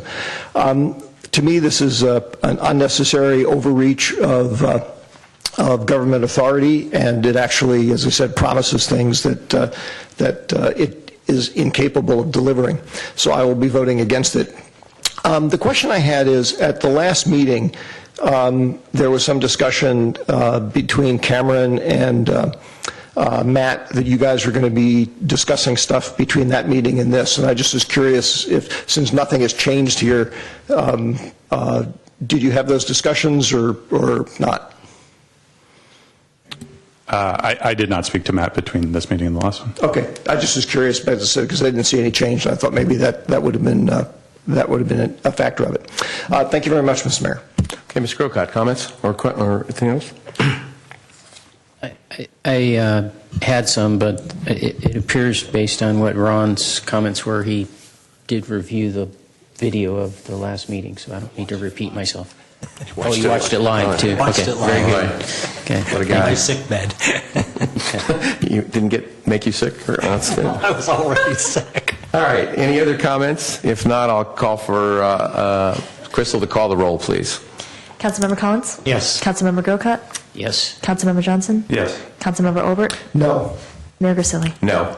Motion passes, so we'll go from there. All right, thank you, gentlemen. Moving on, number 9, unfinished business. 9A, consideration of introducing an ordinance repealing existing San Carlos Municipal Code Chapter 2.36 and replacing with a new Chapter 2.36-elections, consolidating the city's general election with the statewide election date in compliance with Senate Bill 415. Thank you, Mr. Mayor and City Council. I'll be presenting tonight. So what's before you tonight is a repeal and replace of the existing Municipal Code Section 2.36 regarding the setting of our local municipal elections, which are currently held in odd years, consolidated with our local school district. That ordinance was passed when the state law gave the city options on how to and when to conduct its election. One of the options was always to conduct our elections in an even-numbered year, but for policy reasons, the prior council decided to consolidate with the school district. In San Mateo County, actually most cities historically have had their elections during odd-numbered years, so we weren't alone in that respect. Senate Bill 415 changes that. Instead of providing the city with the option to consolidate with our local school district, the law mandates that the city change its election date to even-numbered years when state elections are held, unless the city can demonstrate that its voter participation rates did not significantly fall in in odd years after a general election held in an even year. So up on your screen is the data points that we've received from the county about the elections in San Carlos, and you can see that in odd-numbered years we've had significantly lower voter turnout. So you can see from this law why the state legislature passed it. It was a desire to increase voter participation in local municipal elections. So what does the law do? The law creates a couple of deadlines for the city in order to enact this law to change our election date. We are required in this year, 2017, to have a plan in place by the beginning of next year to consolidate our elections. One of the reasons we're bringing this, to consolidate it with this general election in even-numbered years. One of the reasons we're bringing this before you now is because we do have an option now to cancel the 2017 election, which would normally be our election, general municipal election, and start the consolidation process early, having our first election being held in 2018.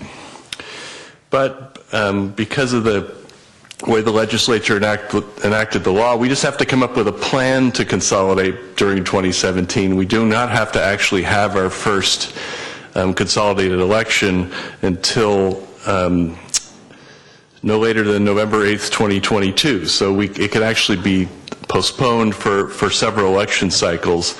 And you'll see in the staff report there's different fiscal implications for some of that, and I think that might be okay. So the next is the options that we have.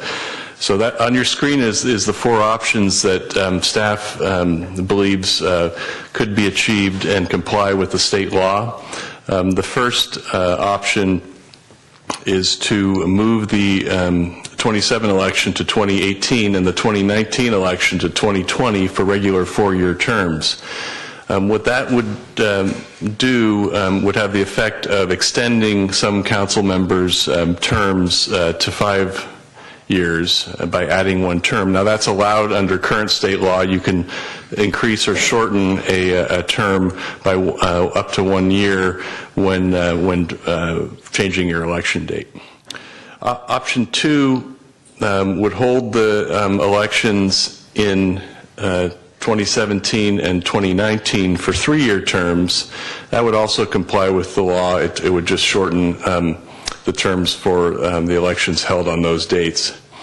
There's some fiscal information on the chart there about the increased cost for that. Option three would also hold the 2017 and 2019 elections, but hold them for 5 years. So that option would have the public vote actually on the 5-year terms. Again, there's a fiscal cost estimate for that. And then option four is to hold the 2017 election for a 3-year term and move 2019's election to 2018. That I think is the option that the San Carlos School District has employed, if I'm not mistaken on that. And that has some increase in costs too. No, it wasn't. That wasn't the one. Which one did they? I have to. The third option, excuse me, I'm looking at the complete staff report, which option three is the San Carlos School District. Option four is not an option that any local jurisdiction has employed. So I think Jeff has some comments on the cost estimates. Staff doesn't really have a recommendation. We're just presenting the options that would be available to you to deal with this issue that was imposed upon you from above. Thanks, Greg. Nice overview. I'll start with just some general comments too, and then we can talk about the numbers a little bit from our perspective at the staff level. First of all, of course, being on city council, it's not at all uncommon for the state of California to pass laws mandating cities do certain things. It's one of the joys of being at the bottom of the government food chain is all the other governments are happy to pass laws to tell you what to do. At least in this case, from my perspective, the state's heart is in the right position on this law. When you're, looking at a screen full of options, it's easy to start feeling overwhelmed by the choices and, the potential rhetoric that we hear in the newspaper on both sides of this issue. And we've been dealing with this for the last few months at the staff level as we've watched it come forward. And I've given a lot of thought to this one. And my comment and what I'll kind of point out to you is that I think at the end of the day, this is actually a very simple law with very simple purposes, and that is to increase voter participation in local government elections. And local government off-year elections, such as the ones San Carlos have, very historically have low voter turnout. There's not usually a lot on the ballot. There's not a lot to get the public's attention, and many people don't participate. Many people often aren't even aware that an election's happening. And that's what this law seeks to change. While there are a number of options here, and they're all good and legal and valid, in my mind there's really only two categories, and that is extend your term to 2018, in which case the very next time voters in San Carlos will elect council members, of which we'll have 3 seats in our next election, whether it's in 17 or 18, we will have more voter participation in San Carlos than historically we do. Or we can go with one of the other options, which hold the 2017 election and implement the law over time by being elected to staggered odd number of year terms, either 3 or 5, in which case we'll have less voter participation in the selection of our next 3 council members, and we defer that decision into the future. One of the things that's been very difficult here is intuitively we know that based on how election costs are distributed in this county, the fewer number of agencies that are participating in an odd-numbered year election, the more the remaining agencies are going to have to pay. And that's certainly true here, and that's where you're seeing these numbers reflected. The numbers aren't generated by city staff. We don't really have any ability to generate those numbers, and so we've had to rely on the County Office of Election, who conducts the elections countywide and then sends a bill to each agency for their representative share. So these are estimates. So they range from 200 to 400,000. There are certainly many variables on other agencies who haven't made decisions about where they're going to go in the county on this issue that could drive those costs down a little bit, in my estimation. There's also the possibility, based on sort of our history in receiving bills from the county election office, that these numbers could be low. It would not be the first time we've gotten estimates from the election department and then got the bill and seen a significant increase of maybe 10 to 20%. So, that's the financial data is the best information that we can provide you. But again, I think, when you're talking about elections, and this isn't a special election we're talking about, where, maybe we're electing to do something as a community very specific to us, or we're electing to move things around. These are our primary elections. This is how we govern the city of San Carlos. This is right at the core of who we are. And so while, I believe in being fiscally responsible and whatnot, and I think the numbers are a factor in this, when I look at it, it's certainly not the driving factor, and I hope it's not something that overly influences the city council, regardless of your point of view. It's something to consider, it's something to keep in mind. But what we're really talking about here is voter participation, and that's the spirit of the law.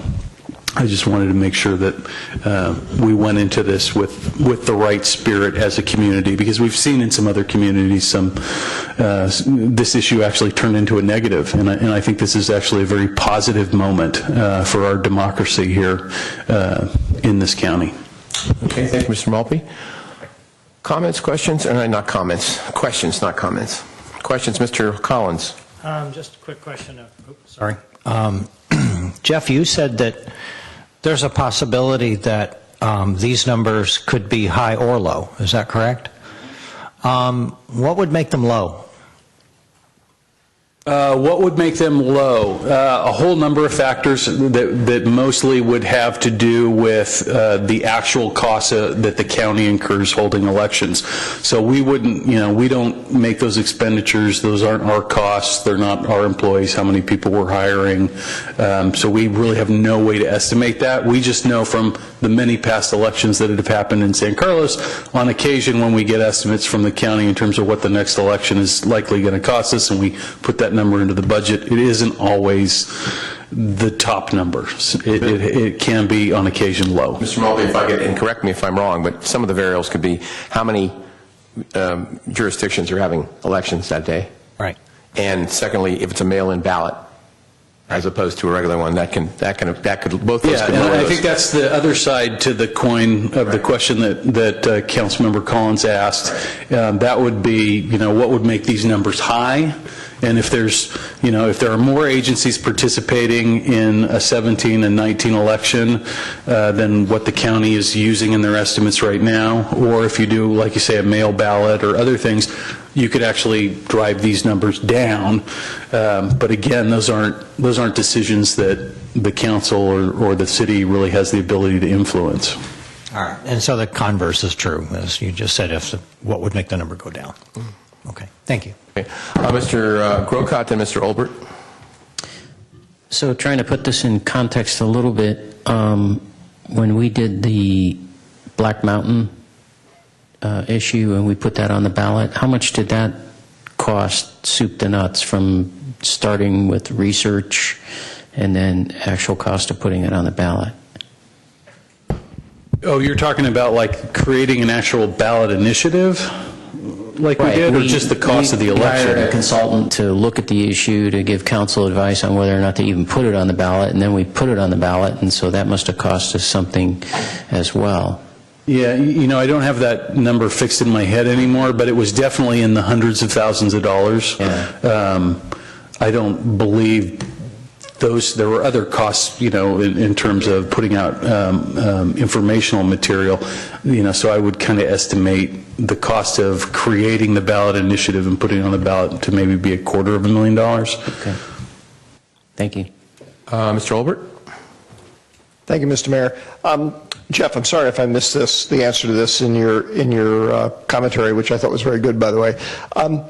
What does either a typical councilmanic election in San Carlos cost, or if you'd like, pick the 2015 or 13 or whichever one you remember. What did we get billed for that roughly? I would say the last several elections we've held, these are just the actual costs of the election, have been between $30,000 and $50,000. I seem to recall one a few years ago, maybe a number of years ago now, that was as high as $60,000. That was a while back, and I don't recall. Maybe it might have been a special election at the time where we went on a non-normal cycle. But substantially less than some of these numbers that we're seeing here. Oh, certainly. I mean, we already know that at least 18 agencies that have currently been on this off-cycle election in the county have made a decision to move off of it. So that's 18 partners that have already left the game that we won't be able to partner with, and there's still some who are undecided. So the number's not going to get any bigger than it is right now. It's only going to get potentially smaller. Just for Ron's benefit, because you had stepped out, I'd asked the question about what does a typical councilmanic election cost, and you said around $30,000 to $60,000. Yeah, 30 to 50. The other thing I remember from our earlier discussion, Jeff, that there's also some potential cause to believe that however the county elections office came up with these numbers, they might not necessarily have been as thoroughly analyzed as we might be used to seeing from staff. And I don't mean that as criticism of the county elections office. It is a fairly complicated process, and there's a number of hidden assumptions you could easily you could easily run afoul of, like, not recognizing that if a bunch of agencies are not holding an election, you probably scale back the effort that you're using to do it. So, correct. I mean, one of the best ways to think about an election, if anybody out there listening has been in any way significantly involved in special event planning, that's very much what an election is. You don't know how many people are going to turn up. You don't necessarily know how all your seasonal part-time workers that you're bringing in for this one special event are going to shake out. There's just a tremendous amount of variables involved with most special events, and certainly with an election as a special event. You don't want to get it wrong. We can't be turning people away. We have to make sure that the resources are there. That's the perspective of the county elections office, and that's one of the reasons why these estimates are not, this is definitely an art here and not a science. I just wanted to add, I was in personal contact with Mark Church, who was our, assessor, county clerk, recorder, and he sent me an email, and Crystal has talked to folks at the county, and I've talked to folks at the county, and as Jeff said, it's you can't pin it down. It's just really, really hard. Just some facts that Mark Church sent me, though, that in November 15, there were 40 jurisdictions that participated.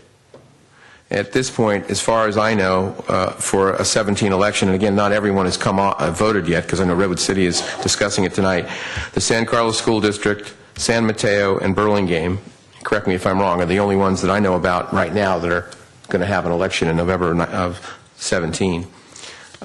He also said in here that he's estimating a 9% savings for the city of San Carlos for conducting an election in an even-numbered year as compared to an odd-numbered year. Now, that 9% savings depends on, again, it's not actual of how many folks are actually, or how many jurisdictions are there. So just some other facts perhaps confuse us even more. Any more questions? Yes. Okay, Mr. Grocott? I just want to, sorry. Between what we have on in our staff reports and then what's on this screen, I'm a little confused because, for instance, just looking at what's on the screen that everybody can see, option 3 says this option results in an estimated total cost of $350, whereas option 2 says this option results in an estimated increased cost of $382,000. I would think that means on top of $30,000 to $60,000 already discussed. So I'm a little confused here. Sorry, it was just the wording choice there, but the estimated total increase is what I think it should be saying. So in each of these cases, this is sort of if you choose this option, it's kind of the delta. So the total, the number will be different with option 2 and number 3. So with option 2, there will be 3 elections between 2017 and 2020. Mm-hmm. With option 3, there's only going to be 2. That's why there's the numbers are different. Versus the question here is, you have so much money in the budget right now, right? Is this on top of that, or is this the total cost of the election? This is what is going to be on top of what we already budgeted for. In each case. Yeah. All right. Any more questions at this point? Okay, we can certainly ask them later. This is not a public hearing, but is anyone here wishing to speak on this item? All right. Well, gentlemen, what do you want to do? Want a motion? Can we? Well, yeah, go ahead. I'm sorry. Okay. I was going to say, might we, because there's so many options here, might we just have some discussion before we go to a motion? But it's up to the mayor how he wants to handle it. Let's hear. I think that'll sort of, in my mind, let's hear a motion if there's a second, and then we'll be able to talk about it. So, did you want to make a motion, Mr. Collins? I'll make a motion. I may need some help with this. I move to introduce ordinance number 1519. 1319, an ordinance of the City Council. 1519. I'm sorry, 1519, sorry. An ordinance of the City Council of City of San Carlos repealing existing San Carlos Municipal Code, Chapter 2.36, and replacing it with a new San Carlos Municipal Code, Chapter 2.36, elections, consolidating the city's election with the statewide election. And I guess that's the wording of option 1. All right. Okay. Is there a second to that? I'll second. All right, moved and seconded, so now we can discuss and have other motions or whatever. So Mr. Collins is there. Did you want to say something else on top of it? Or- Well, we're Yeah. discussing, I'm going to make my comments. Okay, So go ahead. Whatever order you want to Go go in. ahead. All right. You made the motion. Okay, so I looked at all the options. I'm going to start with option 2. What I came away with is that it means you have elections. You have elections in 2017, 2019, 2020, and 2022. That's 4 elections over a 6-year period. It's the highest increase cost of $382,000, which could get lower. It could get higher. And it doesn't get fully implemented until 2022. So it's actually the second longest implementation. So I looked at option 3.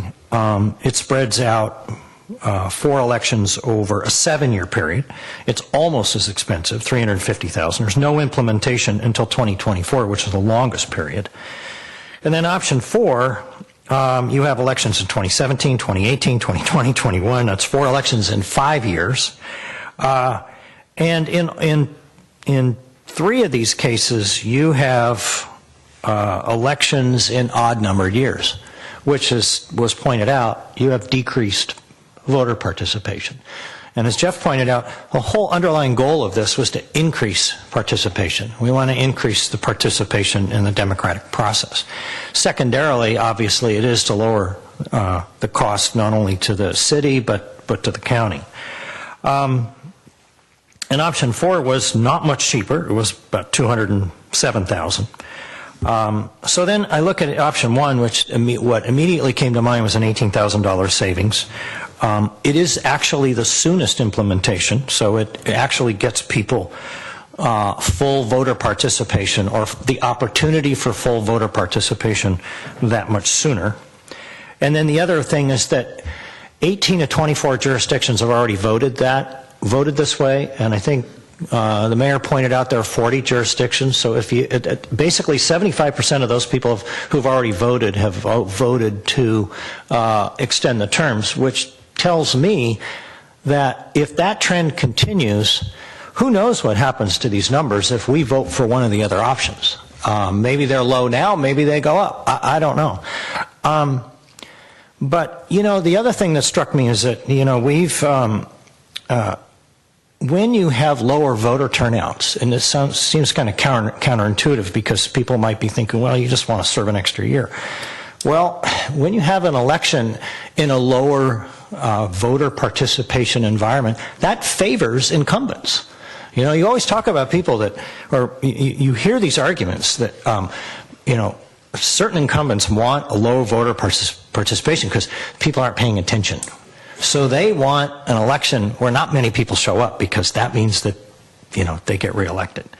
The other thing is that, every time we have a cost that we look at, whether it's construction or whatever, remodel, there's always a contingency built in. So one wonders, what contingency would the county have to build in, and by extension, what contingency would we as a city to have to build in? And so that unpredictable cost, in my mind, works against these other options. Also, we're entering a period, in my personal opinion, of economic uncertainty. We don't know what's going to happen on a national level. We've had a long period of growth. It's not going to last forever. So I'm just thinking that it quickly saves the city money. Money that we may be able to use for other things. We may need to, in a economic downturn. We've seen some of the severest downturns that we've seen just, 9 years ago. And this city had to make huge changes, had to lay off personnel, had to cut salaries, had to cut benefits. 350,000, 382, maybe 400,000 to me is a lot of money to have in a contingency fund should we have that downturn. So that's my my thinking on it. The others is also an additional savings that some people may not be aware of, and that is that 3 city council members sitting right here don't take benefits at all. That's a savings to the city. With a sooner election cycle, and I don't begrudge anybody who takes the benefits. I do. That's another unpredictable cost when you have new members on the council. They'd be entirely deserving of it, but I would not want them to have to be faced with, well, do they cut their own benefits, or they cut the benefits of employees because of an option that we arbitrarily chose without thinking it through. So that's All right, my thank you, Mr. comments. Collins. Mr. Grocott, then Mr. Olbert. Just to see if this will fly or not, because it has to do with my comments, I would like to make a motion that we introduce the ordinance, and I'm not going to read the whole thing, but the ordinance in such a way that we would choose option 3. Okay. That's a motion that you're introducing? Yes. Is there a second? Okay, well, at this point, it dies. So if I may continue with Please, any go ahead. comments? The reason I did that is because for me, option 3 is the only option we have before us that just gives this whole thing to the voters. Everything else, option 1, we're just taking it upon ourselves to extend our terms for a year, which we were not elected for. The other options, option 4 and option 2, I believe, well, I guess we could, option 2 kind of is similar to option 3 in that it does give it to the voters, but option 4, while it's the least expensive of the options that incurs extra cost, it is shortening council members' terms and the city treasurer. And again, that's not what was presented to the voters when these folks were elected to office. So to me, the most democratic, if we want to talk about democratic options, is option 3, because it just gives it to the public that, we hold elections in these 2017 and 2019, but they are for 5-year terms as opposed to what we normally have, which is 4-year terms. But it gives it to the public completely. And while that may cost $350,000, as came up with my questioning, we just went through a process where we incurred costs of $250,000, probably more when you add in the consultant fees to look at whether or not we should even put it on the ballot, the things that were done to give exposure to the property so the community knew what they were looking at and so forth. The bottom line is there are things that cost money to have our freedom and our democracy, and elections is one of them. And so for me, I have no qualms about spending a little extra money for an election if that's what it takes. And quite frankly, I somewhat disagree with the city manager. The legislature should have thought of all of this before they threw it our direction and forced us into this situation where we either had to incur expense or add years to seats that the public had no idea about when they were voting for us. And lastly, I also disagree with the legislature's thinking on this, which is let's put all these elections on the same year so that we get more voters. I can tell you, historically, the year that drew out the most voters in San Carlos in recent history is one of the re-election years where Bob and I were re-elected, and between the two of us especially, we ended up incurring more votes than any council members have in any recent history, and that was an odd year election. That was I can't remember exactly, I think it was 2005. So it happens. But, and actually, if you look at the difference between the 3 seats that Bob, Cameron, and I hold in those elections compared to the seats that Mr. Olbert and Mr. Collins hold, historically, when there's those 2 council seats, it draws out fewer voters versus when we have 3 council seats. Never mind the fact that we also have a city treasurer position, so it's really 3 and 3. And at one time, it used to be involved the city clerk as well. But you know, to me, I mean, I'm not going to vote against anything, whatever the council, you know, decides. I don't feel that strongly about it, that I'm going to, you know, turn down an extra year. But just philosophically, option 3 to me is the most democratic and really is the right option regardless of incurred expense. I didn't finish my point about the legislature putting these on even years. You might have people, more voter participation, but it's not necessarily voters who are really educating themselves on who are the candidates, what are the issues, et cetera. The reason we get the people we do, and you can look at, you can go back years and years and years in San Carlos. You know this, if you're going to run for city council, there's a nut of about 2,500 people that you really need to speak to, because it's year in, year out, it's the same 25 to 3,000 people, up it a little bit, that come out and vote, know what's going on, know what the issues are, know who the candidates are, et cetera. And for me, you know, my look at it, I'd rather have those 3,000 people than 6,000 people, and half of them don't really know what's going on. They just see some names on that, oh, that guy's, I'll vote for him, he's an incumbent, I think I've heard of him. That's meaningless. It's not a popularity contest. Okay, thank you for your comments. Mr. Olbert. Thank you, Mr. Mayor. Thank you. Couple of things. I first want to touch on the issue of the cost impacts here. I alluded to it a little bit, where I frankly don't put a lot of faith in these numbers. I know they're the best that staff could come up with, but there's enough ambiguity in them and enough uncertainty about how they were put together that using them as a guide to do anything to me, or even factoring them in almost to your thinking, is, I think, foolhardy in this particular instance. Beyond that, too, you know, the issue of costs in elections often comes up. Came up when I first joined the council, when Andy Klein had to stepped away, and we were debating whether or not to have a special election or to appoint somebody to fill out his term.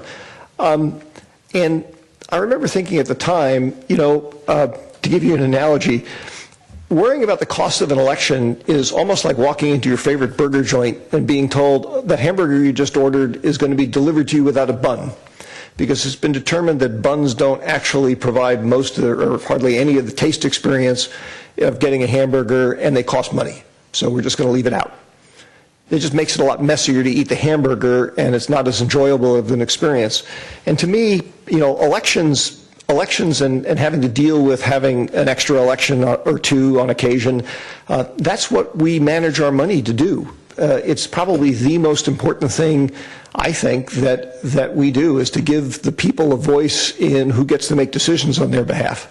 So for all of those reasons, to me, the cost issue here, I'm an ex-CFO, so I don't begrudge people worrying about cost, but in this particular instance, I'm always reminded of what used to surprise folks in the company I worked at, is that I was a penny pitching hard you-know-what about most things, but about certain things that were mission critical, I'd usually be challenging people, why aren't you spending more? Because what you need to do, you have to do. So, like I said, cost to me, not really an issue. I am very concerned, like I think I heard Matt say, and correct me if I'm wrong, Matt, that it's very disturbing for me, absent some kind of, you know, literally national emergency, for elected officials to be extending their own terms. I was actually surprised when Greg told me months ago that the state legislature has bestowed that right on us in statute. Not something I would have done, but again, absent some national emergency. But whether they've given us that right to do that or not, it's not something that I would do lightly. And it really disturbs me about the idea of extending our term in office for any reason, which is the main reason why I'm not comfortable with any of these options that extend the terms. So I believe the option on the table is option 1, correct? Mm-hmm. Yeah, so, which does extend the terms, and that's why I'm going to be voting against that, because to me, that's just, I know my colleagues didn't mean it this way, but I just really worry about what that looks like in the message it sends. So, thank you. All right. Mr. Johnson, you have any comments? Yeah, so I've thought about this one a lot. I mean, I think the trade-off is pretty clear with option 1, which is the motion on the floor.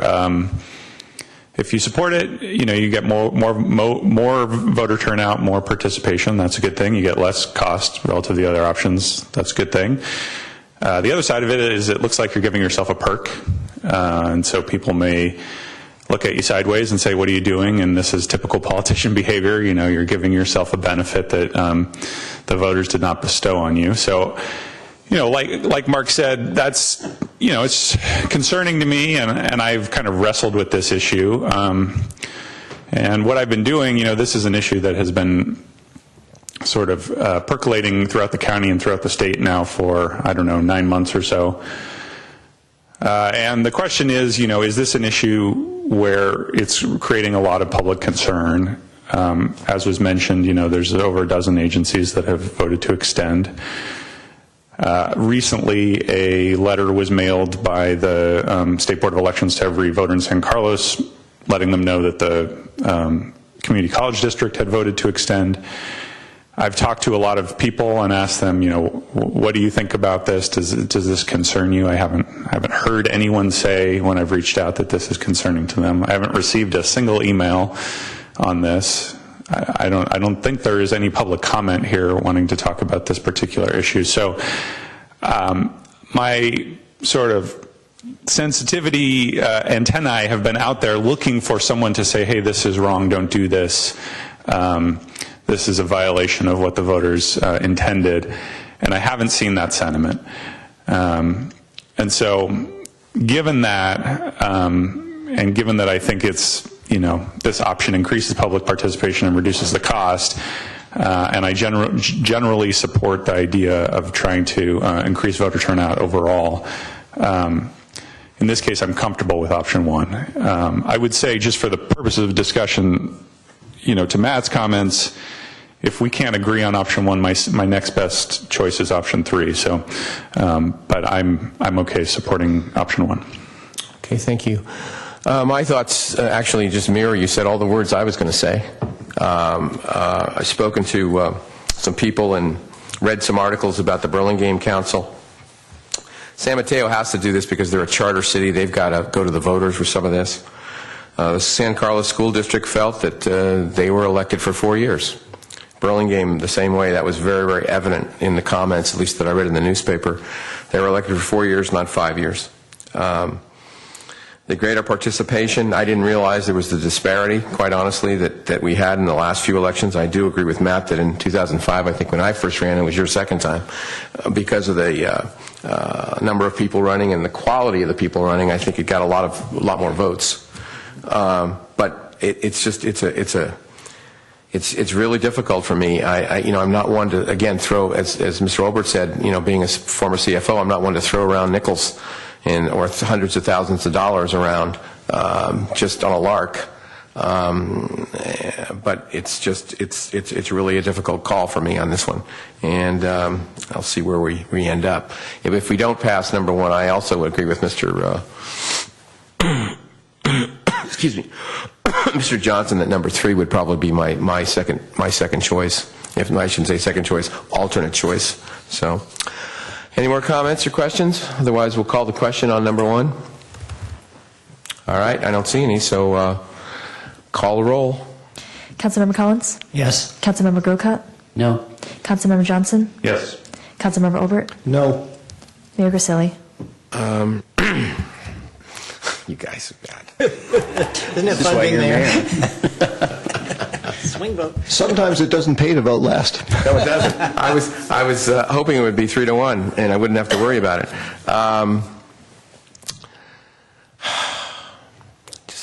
This is as hard as it was the last time, but Go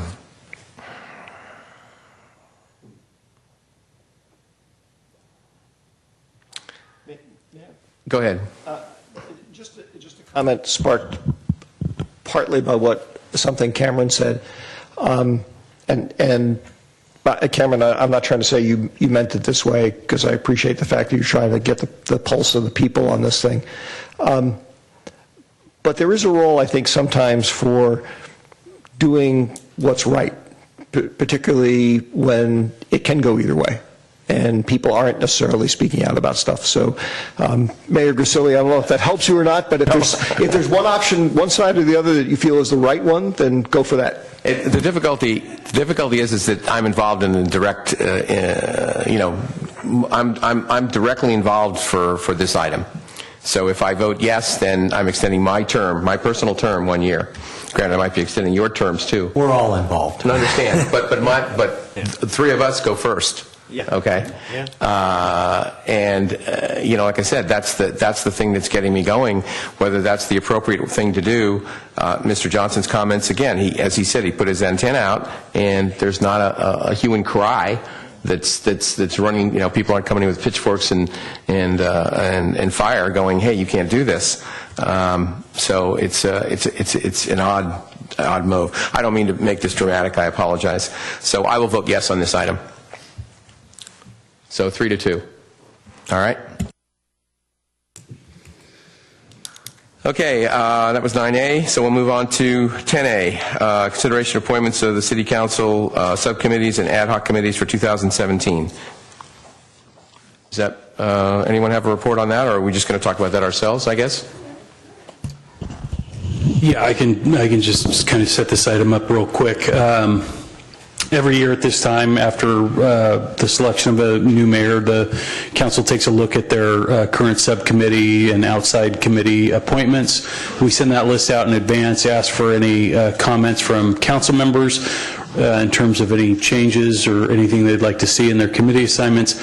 Really didn't have much this year. Had a few committee assignments that we sent out earlier in an email to the council that are kind of up for grabs if anybody's interested in those.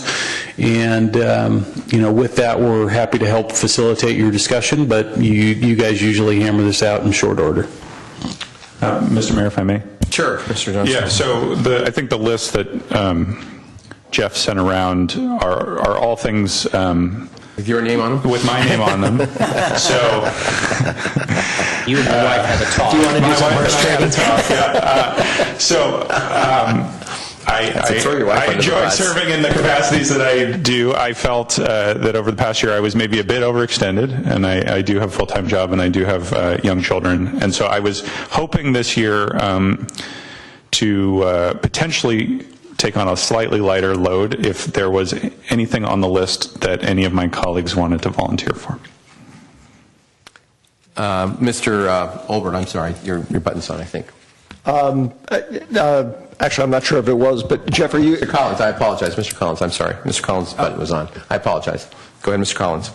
I was going to say, if Cameron wants to give up economic development, I'd be happy to fill in for you. All right. That's one winner. And what I was going to say is I had communicated to Jeff that I'd be willing to consider either CCAG or the library JPA, or even both of them. Both, I might see if there's one that, like the Congestion Relief Alliance, that perhaps Cameron might want to take. But either way, those are the two I was interested in. Okay. I would be willing to take over the 2+2. I think, when does that meet? On Thursdays? Or no, does it even, it's TBA, right? Every other month. We have a date scheduled. We do? Okay. Well, assuming the date doesn't conflict with another one of my assignments, I would probably be able to do that, 2+2. And if... and my intention was not to give up all five necessarily, but it was to say that those are available if there's enthusiasm. So... Well, like I said, Mr. Olbert's willing to take over CCAG. That's the more permanent one. That's great. And I'll take the 2+2, and Ron will take economic development. I have one question for Cameron. Is there anyone that's particularly onerous or burdensome to you that you might want some relief with? Well, CCAG is the one that meets in the evenings, and that kind of impacts the family schedule. So that's the one that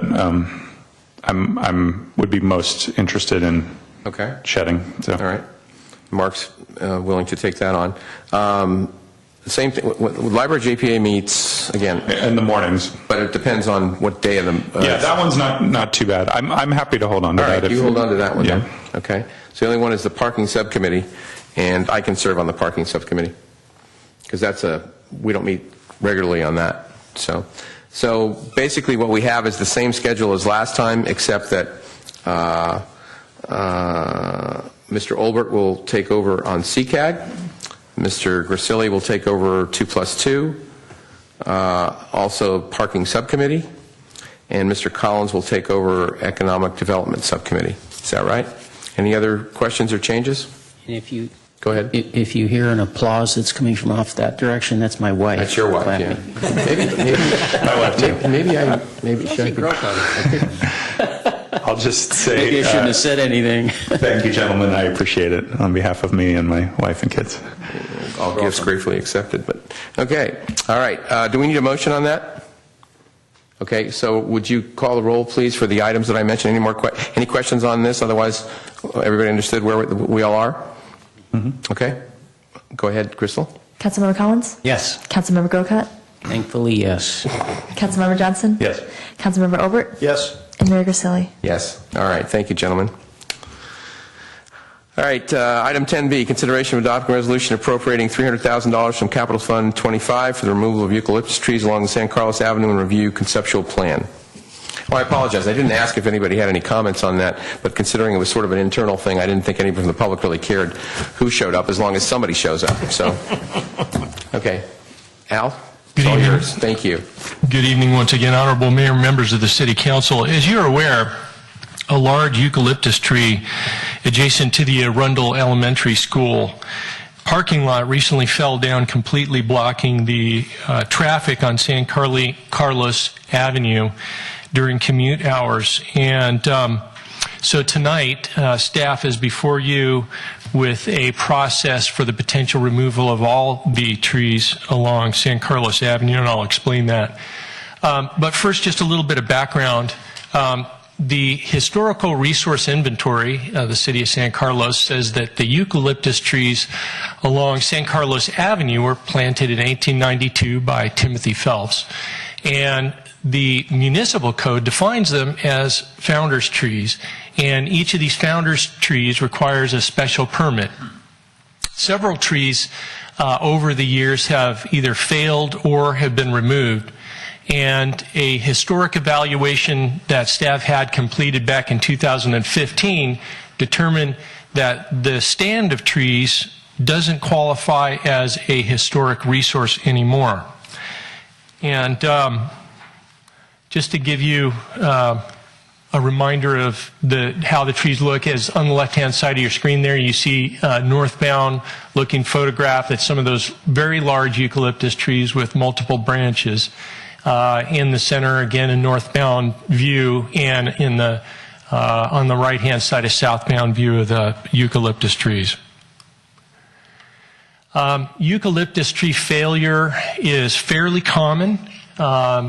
They have weaker systems than other trees, and this is the tree that fell just a week or so ago in the 2000 block of San Carlos Avenue. As you can see, it covered the whole roadway system there and blocked traffic in both directions, very close to the crosswalk, and very fortunately no one was injured by that. But as you can see, it's a very serious public safety threat. Eucalyptus tree failure isn't new in the city of San Carlos. We had another one back in 2012 next to Burton Park, and this one nearly destroyed the car there. It tipped over as the car was parked next to Burton Park. And it's fairly common in other communities as well. Just yesterday, a massive eucalyptus tree fell and crushed a number of unoccupied vehicles in the city of Lafayette. So what we're here to talk about this evening is a proposal or a process to remove those trees because of the public safety threat that we have, particularly with the storms that we've been having. And so there's a number of ideas here, and really it's a two-pronged approach. The first approach would be to prepare a new arborist report with a complete tree hazard inspection of all the eucalyptus trees along San Carlos Avenue. If that says that some of those are dead, diseased, or dangerous, then the zoning code allows the community development director to issue a permit to have those removed, and it does not require a CEQA review.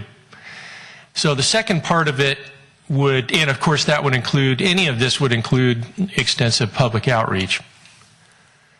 So the second component to it would be for the remaining trees that are considered healthy by an arborist, we would need to go through a process to remove the founder tree component from the zoning code, and then do proper CEQA analysis, bring it to the Planning Commission, would be what we call a zone text amendment, and finally city council action. That would be the final action. You're the final decision-making authority.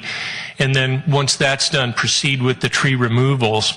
One thing that we haven't talked about in the staff report, but just something for you to consider as if we move forward with this, is replacement trees. And there's a number of suitable replacement trees that the city has. And if you were to move forward on something like this, you may want to restore that streetscape, that canopy along San Carlos Avenue, and you can do that by replacing the trees. And the director does have the authority, if I approve removal of a tree, to require replacement on a one-to-one basis. There's about 45 trees there, and out of those, about 23 of them are in the public right-of-way. But our code recognizes all of the trees as the responsibility of the private property owners. That's the way our code is written, and perhaps you recall that from previous discussions. Since 2005, about 14 of the trees along there have been removed or have failed, and we're aware that 2 have failed in the past. And in terms of the budget, tree removal, we estimate is about $10,000 per tree. And again, there's 45 trees, so that comes to about $450,000. Plus, we put a contingency in there. Some trees will cost less, some trees will cost more. So the total estimated cost is approximately $500,000. And there's a current budget, a CIP budget, for the removal of some trees along that area for in the $200,000 for that CIP. And then the requested appropriation tonight would be $300,000, bringing the total to $500,000. And that concludes the staff presentation. I'm available to answer any questions. Questions for Mr. Savay? Mr. Collins. Thank you, Mr. Mayor. You said that the remaining healthy trees would have to go through this founder tree process. Can you just kind of walk me through that one more time? Certainly. So the reason for that is each of the trees, if we didn't do that, they're considered a protected tree. So in our code, heritage trees like oak trees and certain other kinds of trees are considered protected and trees which require a special permit for removal. So if you weren't to do the removal of the founder tree wording, you'd have to do a CEQA analysis on every tree if it's a healthy tree. So if it's a healthy tree and the council still wanted it to be removed, because even those healthy trees are somewhat unstable, they can fall as we've seen, then you'd have to do CEQA analysis for every single one, and it would be a much more difficult and costly and time-consuming process. So the process that we're proposing is a singular CEQA document that would cover the removal of all the trees. Healthy or not? Healthy or not. Okay. And then on the replacement of the trees, we could plant more trees if we wanted to, because I drove up there just yesterday, and there are, why you don't realize it because these trees are so big and so massive and they overhang everything. But there are long stretches where there aren't, there are no trees there, and it would be nice to have a consistent row of trees. And my thinking is, and I'm sure we can get into the weeds on this, but some sort of deciduous tree that doesn't drop leaves 365 days a year. I would hope that would be part of the replacement consideration. Yes, and what we could do is, if you're interested in that, is bring back some suggestions to restore that canopy along there. Right. Okay.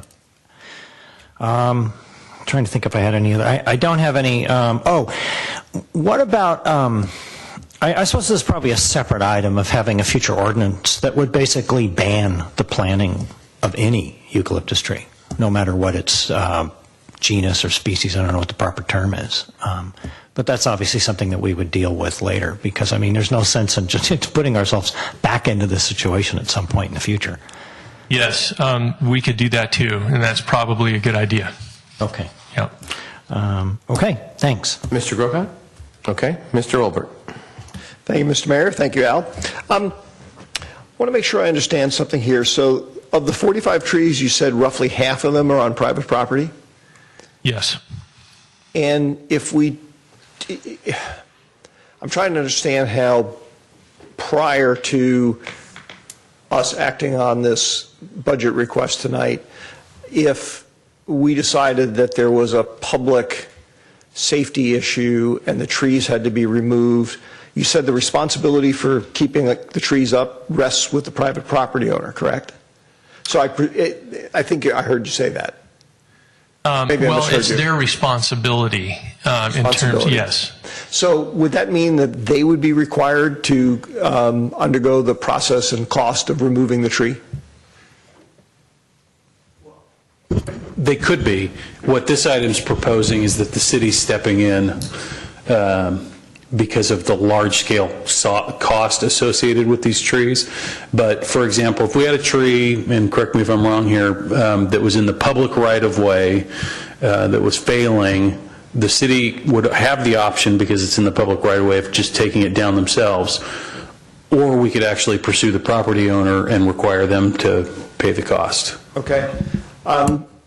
I guess what I was leading up to is, my question is, and I understand the impact, literally the impact of a falling tree is more significant, although fortunately it happens far less frequently than what I'm going to describe. But given that we're talking about allocating money here to basically take away or shield the private property owner from what would otherwise be their responsibility, what do I tell people who have been badgering me for all this time about sidewalk repair costs, which is basically the exact same thing? Albeit on a small scale. I understand completely, and you're starting to touch on one of the potential options that's in front of you, which is the staff starting at what we hope is the full cost of removal, and saying, is the council interested in offering to pay for all that for the community? You could certainly come up with an option where it's only a percentage of that you're offering to pay, which starts to mitigate what it is you're talking about. When we look at this, it's very simple why we're even talking about this issue at all, because it's public health and safety. It costs the city many thousands and thousands of dollars when we have a eucalyptus tree come down across San Carlos Avenue for all the additional emergency response, for hours and hours to reroute traffic all over town. There's only so many ways in and out. There's a huge disruption community-wide because of the importance of San Carlos Avenue, that is a community-wide cost. And then, of course, there's also the very real and tragic potential consequences. The picture that Al showed earlier about the tree that fell in San Carlos didn't fall on a parked car, Al, near Burton Park. It fell on a car that was driving with a family in it. They were nearly killed. The one that came down on San Carlos Avenue did hit a car also that was moving, and it was just a glancing blow. And we've seen examples of these trees coming down in the East Bay where there actually have been fatalities recently. They're dangerous. and they're very expensive because of their, they're so unique. They're not even like a normal tree with the way their branches are trees in and of themselves. And so that would be my consideration, when I was explaining why the city would be willing to step in. It's very simple. It's safer for the community. A typical street side tree doesn't have any of those implications. I appreciate you sharing your perspective, and I certainly understand where you're coming from. There's lurking in there, of course, is very significantly a scale argument, and that's the fact. And fortunately, as I said, trees fall down far less frequently. Okay.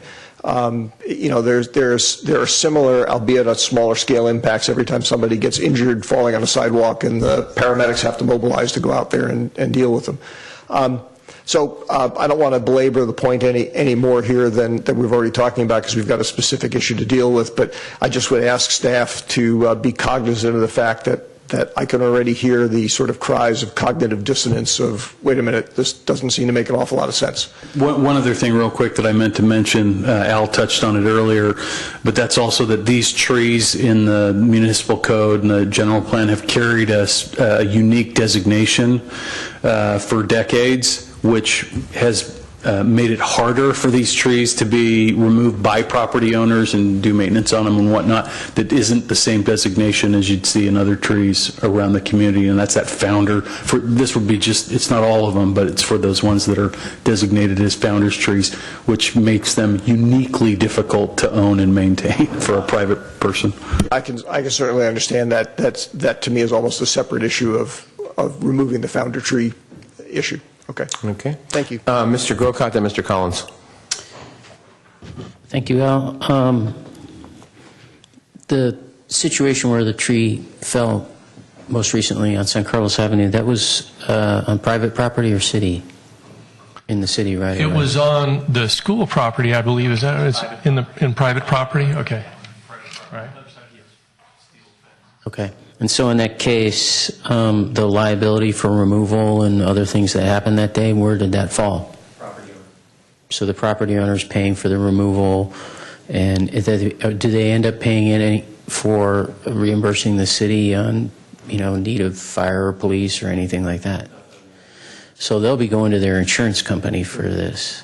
And so is there any... Did staff research anything about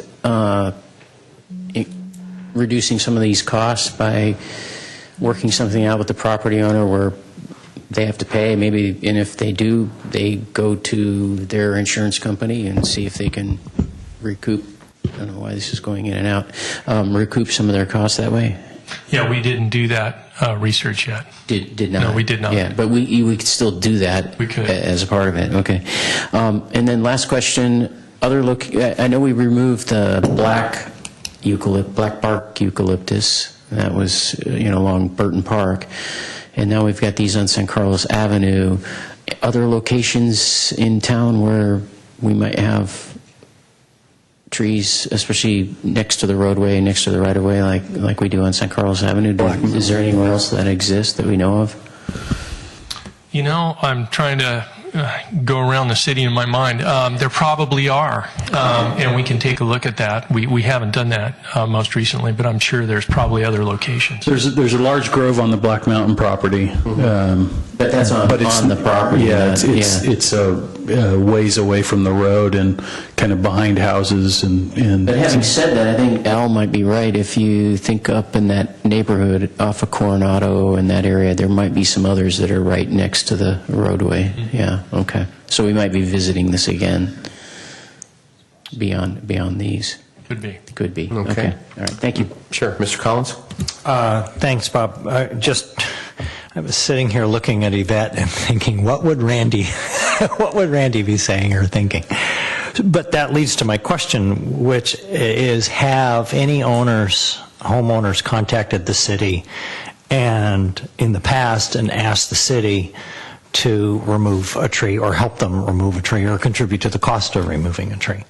The city has not contributed, to my knowledge, to the removal of a tree, but private property owners have applied for permits in the past to remove trees. There's been about 14 that we believe have been removed over the years. Non-binding, but what's your sense of how many homeowners in that area would be willing to allow the city to take them out? My understanding is there's a number of folks in the area there that would support that. And the last question is, when I'm thinking of these trees, and I think when I was reading the report, it seemed to be focused on from Cordilleras to Plymouth, right? But there's also some trees just on the other side of Cordilleras on the El Camino side. Or would those also be included? They're kind of on the edge of that little medical park. Prospect, not Cordilleras. It's Prospect to... Yeah, that seems about right, yeah. Okay. So those would be included too. Okay. Thanks. All right. This, again, is not a public hearing, but is there anyone wishing to speak on this item? All right, seeing none. I'm sorry, I didn't see your hand. So, go ahead. Ma'am, miss, come on. You get to step up to the microphone. Well, that's okay. It's your first time. Sure, go ahead. Presentation, which was the cost of replacing the trees factored into?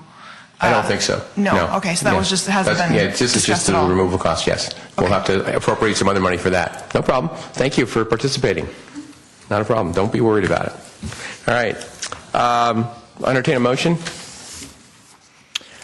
Mr. Mayor, I will, let's see, I move to adopt Resolution 2017-8. A resolution of the City Council of the City of San Carlos appropriating $300,000 from Capital Fund 0025 for the removal of eucalyptus trees along San Carlos Avenue. All right, it's moved and seconded. Any further discussion? Yeah, question. So looking at the resolution, I see nothing on the historic designation that we talked about. Do we need something like that in here now, or that we're going to visit that later? No, we'll bring that back. Bring that back? Yeah. Okay, very good. So this is only the appropriation tonight, but there's a lot of background information, obviously. Anything else? Seeing none. Crystal. Councilmember Collins? Yes. Councilmember Grocott? Yes. Councilmember Johnson? Yes. Councilmember Obert? Yes. And Mayor Grisilli? Yes. All right, thank you. Moving on, item 11, reports to council. Reports to council are updates on key city projects by city department heads and staff and city council subcommittees. They are informational in nature, and no action will be taken on these items at this meeting. So we have 11A, report to the council regarding solid waste rates to multifamily dwellings and costs of ecology services for city facilities. Mr. Walter. Good evening, Mr. Mayor, members of City Council. Jay Walter, your Public Works Director. Tonight, to help out with this item, again, information for you, no action tonight required, but certainly we'll want your direction for any future considerations that we need to make. But tonight in the audience, we have Gino Gasparini and Mike Kelly from Recology, San Mateo County, our collections contractor, and I saw Joe La Mariana from our SBWMA Executive Director. He is here as well. And so just in case there's questions that I can't answer or that they can provide input for their research, there's Joe as he just stepped back in. So I'll move on.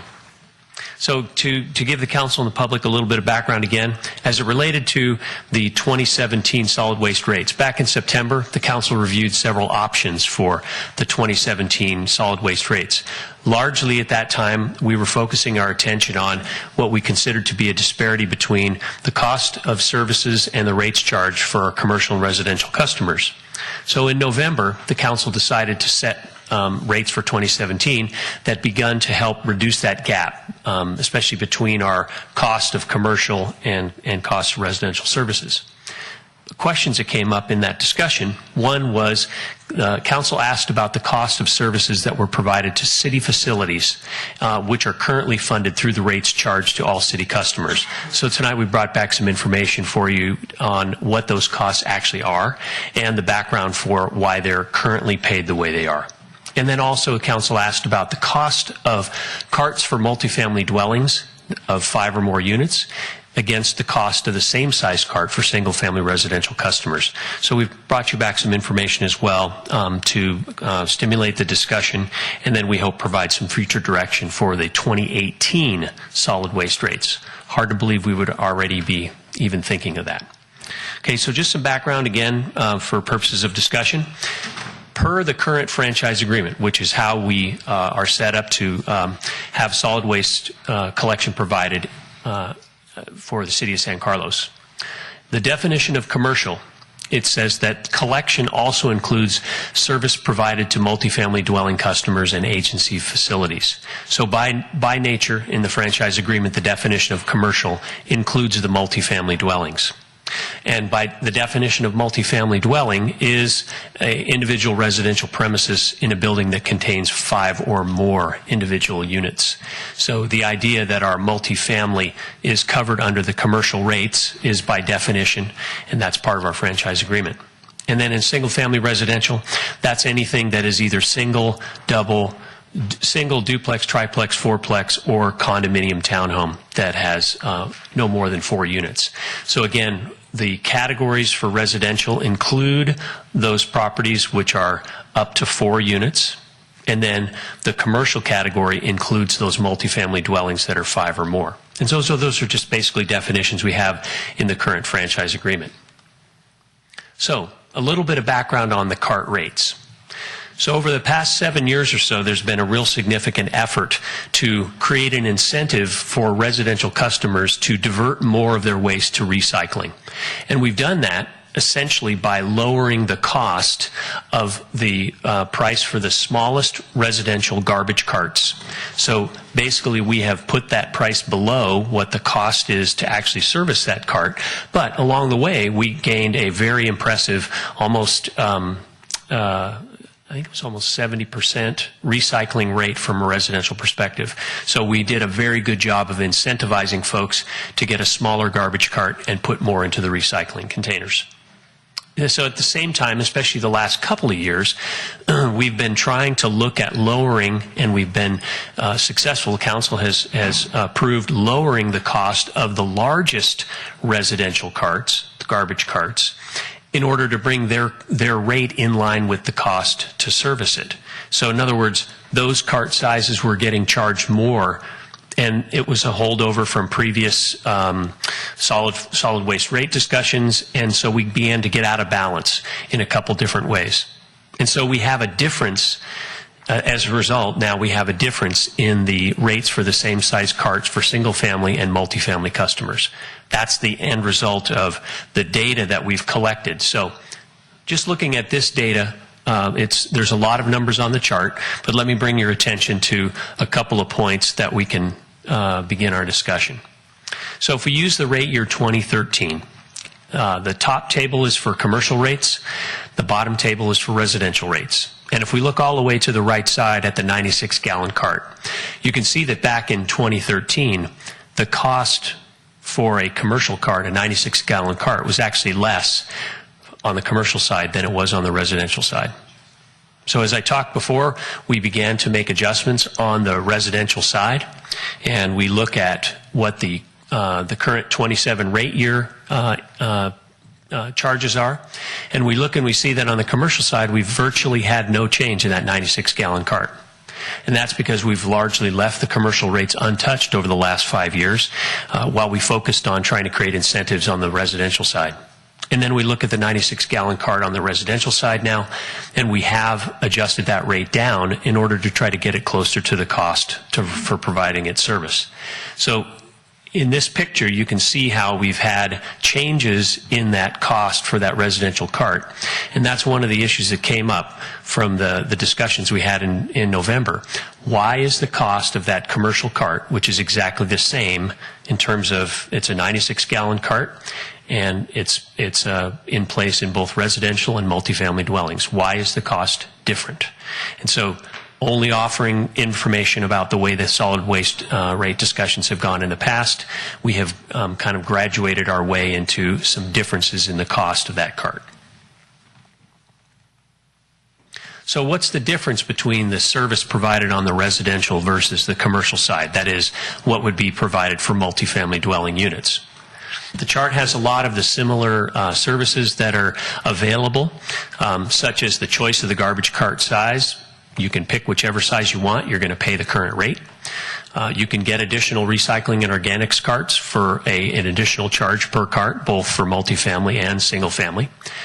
The single family residential has a one-time per week pickup. That's included in its cost. For the multifamily dwelling size, there can be multiple pickups per week, but they're paying for those additional costs. The backyard collection services, the attachment Q, as council knows, is those special services that are provided on a subscription basis only by those customers who want them. They're both available to single family and multifamily customers. And weekend service, it's not available to residential customers, single family residential, but it is available for multifamily dwellings with 3 or more pickups per week. So some differences and some similarities. But where I want to focus your attention is that for single family residential collection, the occupant has to place the carts at the curbside. And essentially that's the price that you pay. So if you want to have the Recology staff come and pick your cart from behind the fence, bring it up to the front, load it onto the truck, and then put it back, you're going to pay an extra rate for that. But right now, our single-family residential customers are required to put their carts at the curbside in order to have the trucks be able to come along and service those carts very efficiently. There's a much higher rate of service. The number of carts and residents that can be serviced on the single-family side is much higher because the driver doesn't have to get out of his truck and move the cart around, except probably occasionally he does if there's something in the way. But bottom line is it's meant to be efficient and the carts need to be placed there. For the multifamily dwelling side, they have no requirement to put the carts at the curbside. They have up to 50 feet where the carts would be serviced, and that means the Recology driver would get out, go get the carts, get them ready, load them into the truck, and then he would put them back. So there is a little bit of an advantage from a multifamily dwelling standpoint with the rates that they pay for the placement of the carts. So there is some ability for them to not worry about whether the carts are all the way to the curb and the truck, the driver of the truck is still going to come get them. He's going to dump them. And so that's possibly a reason why our costs are slightly higher or have been slightly higher on the commercial side.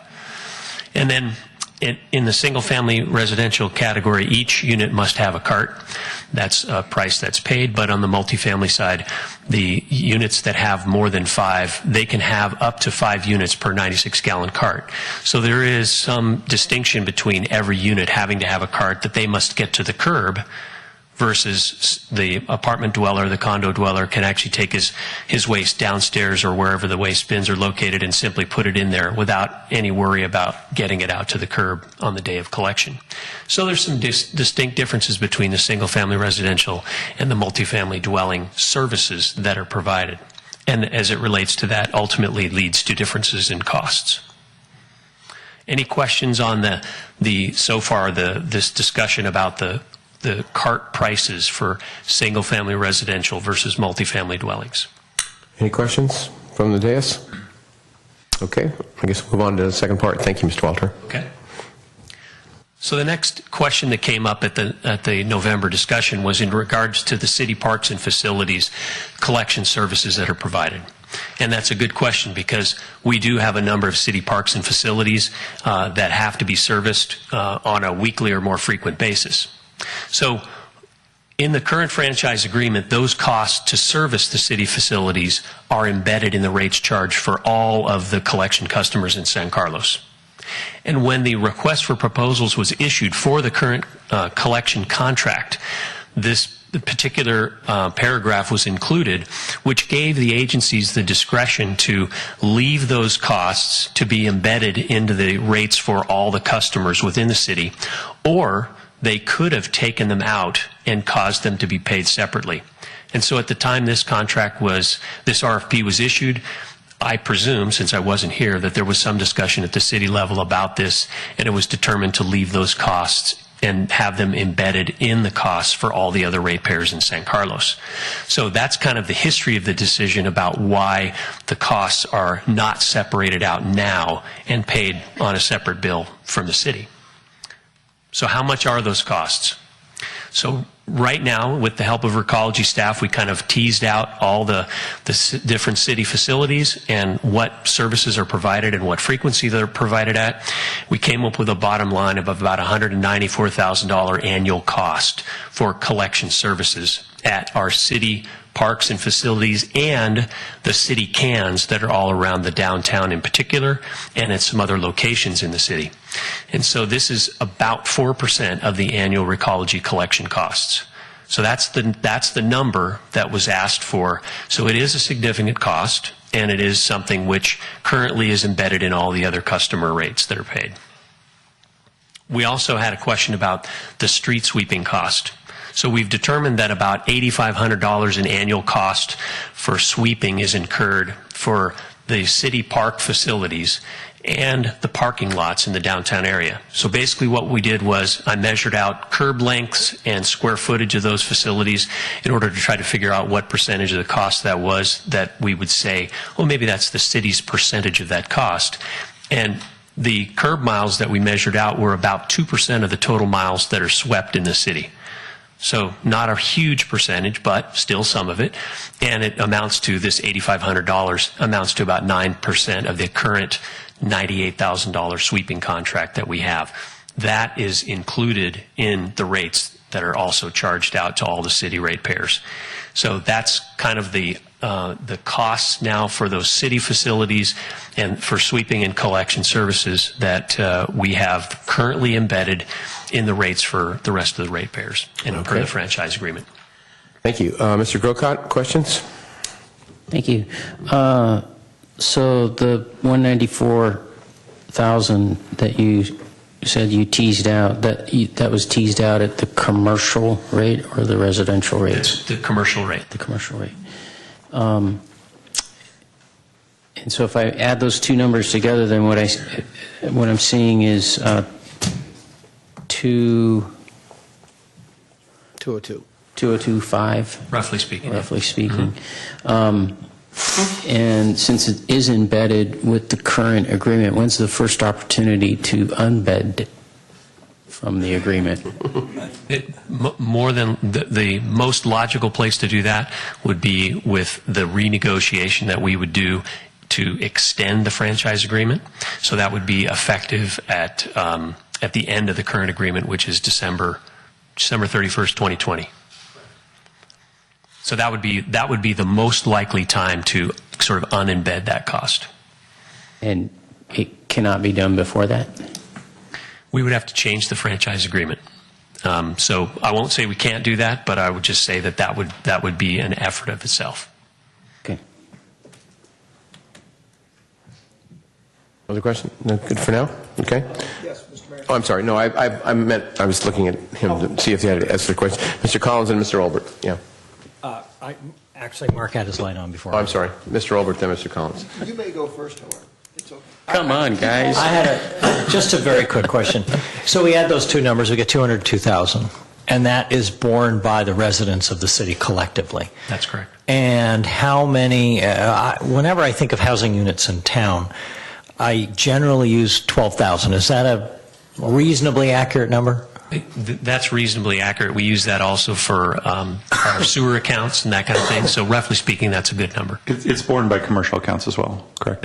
Yes, it is by commercial accounts as well. Okay, then the number I came up with, about $20 a year, $1.40 a month, but that's not including the commercial accounts. So No, the 12,000 or so accounts are both, we use that number for both sewer and solid waste. So it's commercial as well as residential accounts. So it is an accurate number. Right. So really what it comes down to is it costs the average ratepayer about $1.40 a month. I mean, is my math in the ballpark? I don't have a calculator right with me, but I took 202,000 divided by 12,000, which is about $20. I did a similar and divided by calculation. 12 months, that's about $1.40 a month. Okay, I'll trust your math on that. Okay, Mr. Olbert. Thank you, Mr. Mayor. Jay, can you roll back to your chart with all the numbers, residential versus commercial cart rates? And I apologize for not asking this question when you paused to ask if we had any questions, because I hadn't looked ahead to, I thought my question was going to get answered. So this schedule shows the rates that we charge, right? That's right. So therefore, it does not show the costs per se. You later on in the verbal explanation talked about some of the factors that would differentiate the cost of. Do we have any quantification of that? In other words, do we have any sense of what the gap is between cost and rate for the commercial versus residential rates? We don't, we have the cost on the residential side, but we don't have the same cost data on the commercial side. That's something which, in cooperation with Joe and SBWMA this year, we're going to be looking at trying to get that data. So right now, we don't have that same level of data on the commercial side. Okay.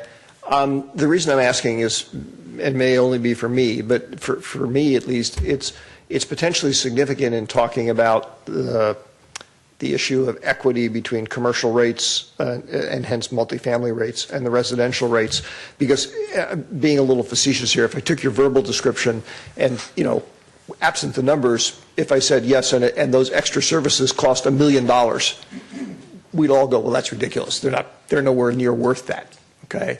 That's where the gap between the cost and the rate that we're charging actually comes into play in my mind, and the difference between the gaps. So as you develop that information, I would be very interested in being kept updated on it, because to me that's a fundamental driver of what I'd like to see potentially us do. And right now I'm not sure how to move. Okay, and the plan is that we'll have that information available as we start our 2018 solid waste rate discussions. But I think the point I was trying to make with this particular slide and the focus on that is, from the multifamily side, at least in my opinion, there's a benefit that's being paid for by that rate, and that is the ability to not have to have the cart at the curbside. And to some degree, there's a sacrifice in efficiency from an ecology standpoint when it comes to collecting residential versus commercial in that way. Residential, I should say residential versus multifamily in that way. So I think, at least in part, our reason for having a higher commercial cost on that cart would probably would need to include the extra work required to help service it. Oh, no question. I'm not disputing that at all. But for example, hypothetically, if we were to tell a multifamily account saying, oh, by the way, if you promise to put the carts at the curbside and give up your ability, except at an extra charge, to have us walk 50 feet away, up to 50 feet away from the curb, you could have a lower rate.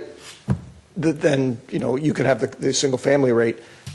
People might be willing to do that. I have no idea. That's where the issue of the value comes into play, as opposed to just whether there are additional benefits that the multifamily account gets, which I agree with you, they do. That's what you've specified here. It's just that, and I appreciate the education, it's just that I'm sort of now left still in a quandary as to whether we should take any action or not. Not that we can take action tonight, but I mean, even giving direction about what we should do, because I don't have enough information to tell. Okay. Mr. Grocott, one more question? Yes, thank you. This is based on what you have here, so if you'd leave that up. Yeah. Relative to the questions Mr. Robert was asking, it seems like if an apartment owner, and we have one in the audience tonight, if an apartment owner wanted to go to their tenants and say, you know what, we've got 10 units here, so we could elect to do 2 96-gallon carts, which would save everybody money, I would think, versus having 10, even at the smallest cart size. It would save those residents some money on their garbage fee, as long as they could all fit their garbage and agree to share those 2 96-gallon carts. Is that partly what you're saying here with this up to 5 units per 96-gallon cart? That opens up that option, does it not? Right, but I think having this particular item on the slide was more about the efficiency of let's call it that 10-unit complex being able to have the 5 units served with 1 96-gallon cart. So in other words, with the single-family residential side, up to 4 units, they all must have their own garbage cart. So that means at a 4-unit complex, you're going to have 4 garbage carts out there. But on the multifamily side, the efficiency gained by having them be able to combine into large carts for up to 5 units each, that's the efficiency that's gained there. So that's already planned into the service so that it doesn't have 10 individual carts that have to be serviced, or 15. So why, for instance, I'm trying to think what the number is. I used to live there on Walnut Street, just north of Holly. There's at least one complex I know of that does exactly that. In fact, 2 complexes that they put out a slew of blue carts, black carts, green carts, and they put them on they actually don't even put them curbside because they need the parking, I guess, in the neighborhood too much. They end up putting them, they have a gravel area that you could think of as a landscape area that fits between the curb and the sidewalk, and that's where they line them all up. Well, like I said, they would have the ability for up to 5 units to share one cart. So I don't know how many units are in that particular building, but with blue carts and black carts and a green cart, then it's likely that it's going to get kind of congested anyway with a very large complex. Well, they're doing it because the property owner chooses not to include garbage in the rent. So everybody pays their own garbage bill, and so everybody puts out their own cart. Okay, and in that particular case, I don't know the specifics of it. But you're right, there's a definite problem in that way, logistically, just with trying to have all those carts be able to be serviced. Very inefficient. I've watched it happen, and it's a mess. Now, up to 5 units, again, let's say that somebody owns an 8-unit apartment building. Can they go talk to their tenants and say, you know what, instead of including, instead of having each one of you have a separate account, I'm going to propose as the property owner that I include garbage in your rent, and I'm going to pay for 2 carts, 2 96 carts that all of you will use.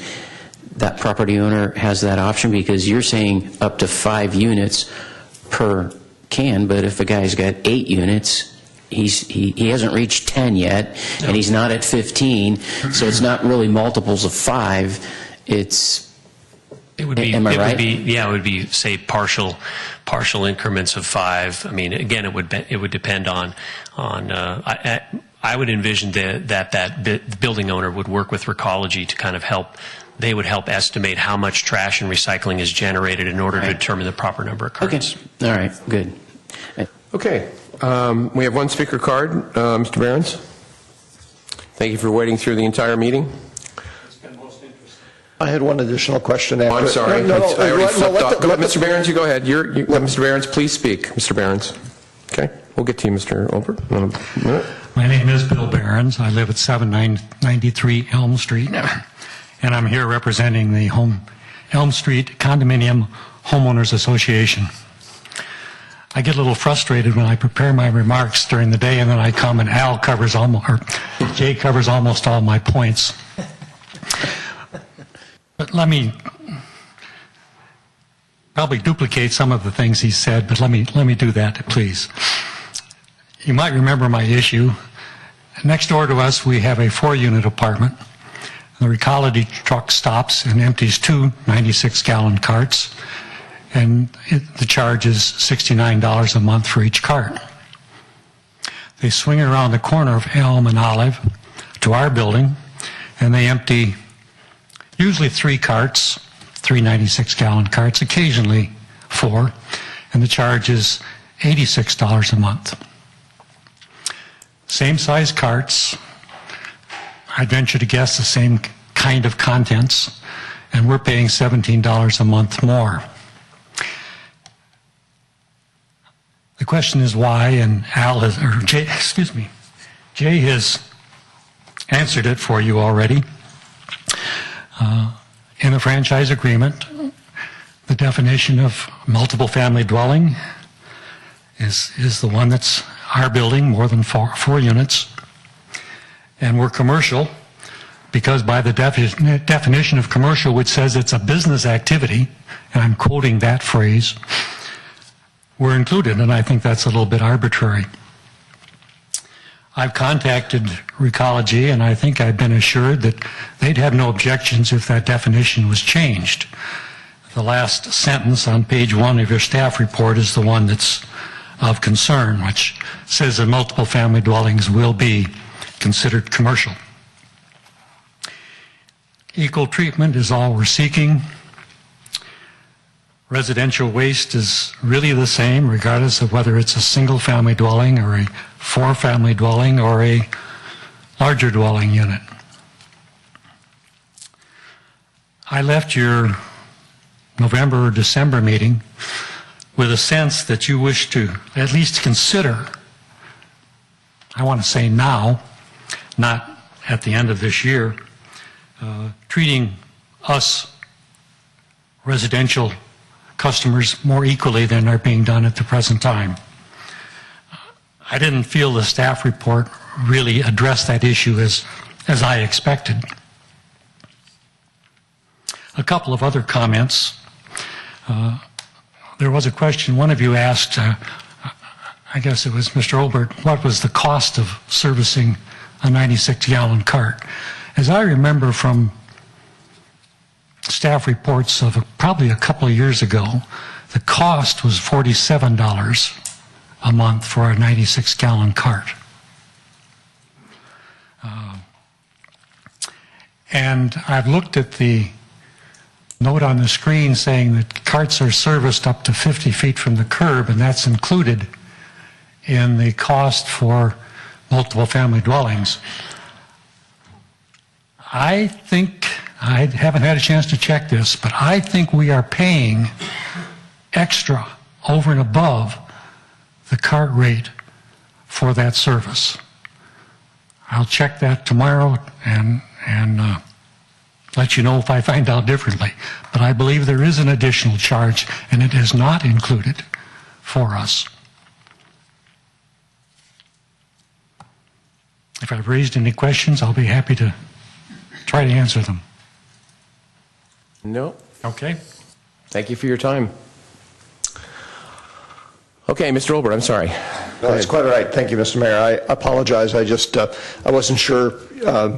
That's all right. You know, about the thing. Jay, so actually, two questions. One sparked by the gentleman's comments, and yours in my earlier discussion.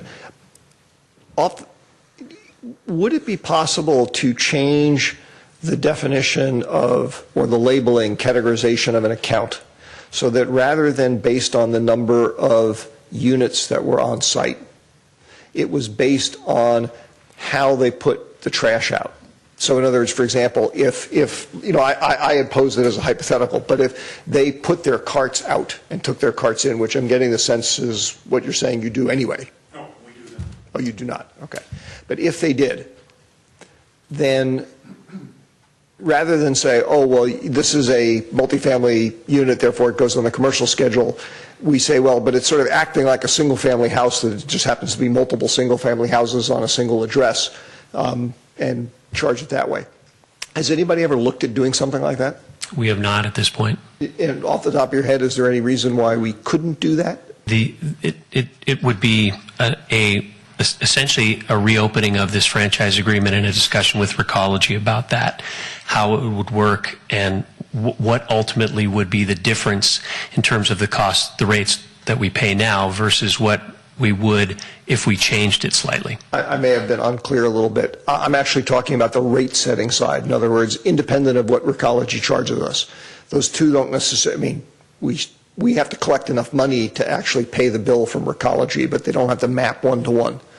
So we can have a rate schedule that's different from, in fact we do. There are some elements of our rate schedule that are different, as I recall.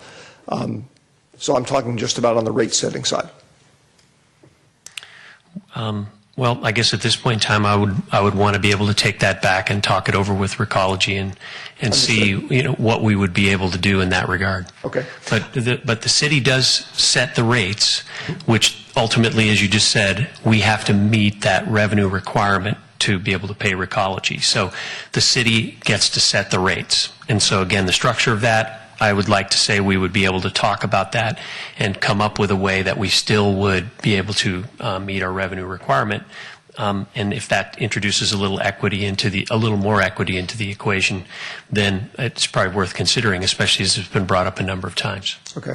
Maybe you and I can talk offline just to sort of flesh this out a little bit more so you save you the time of looking at further stuff. My other quick question is, are we also tonight going to be talking about the issue of how quickly we look to try and resolve the subsidization of the residential accounts by the commercial accounts? That wasn't on the discussion for tonight. That is part of our 2018 solid waste rate discussion, so that is going to be a big component of it. Okay. Then I would like to ask that as staff is developing the schedule for how that discussion takes place, that we try not to do that during the actual rate setting process. Jeff, you and I talked about that this afternoon. This is a complex topic, and if we if we embed it in the rate setting thing, it's going to get lost again. So, okay, fine. Okay. Is there anyone else wishing to speak on this item? Yeah, me. Why not? Why not? So I just had a question, and then I've got a comment for the mayor and the rest of the council. Do we have any idea of when complexes, housing complexes, if you will, multifamily, when they tend to switch from cart pickup to bin pickup? They say, the heck with it. I don't want 15 carts of every color on the property, and so it's much better just to have a bin than to have all these carts. Do we know when that happens? Is there a breaking point? I don't know particularly if there's a breaking point, other than the fact that there would be problems created by the many multiples of carts that have to be placed and then re-put back and all that kind of stuff, just from a room standpoint, that there would be a frustration level that would be expressed, and then a call made to Recology for, hey, can you send somebody out to help us figure this out?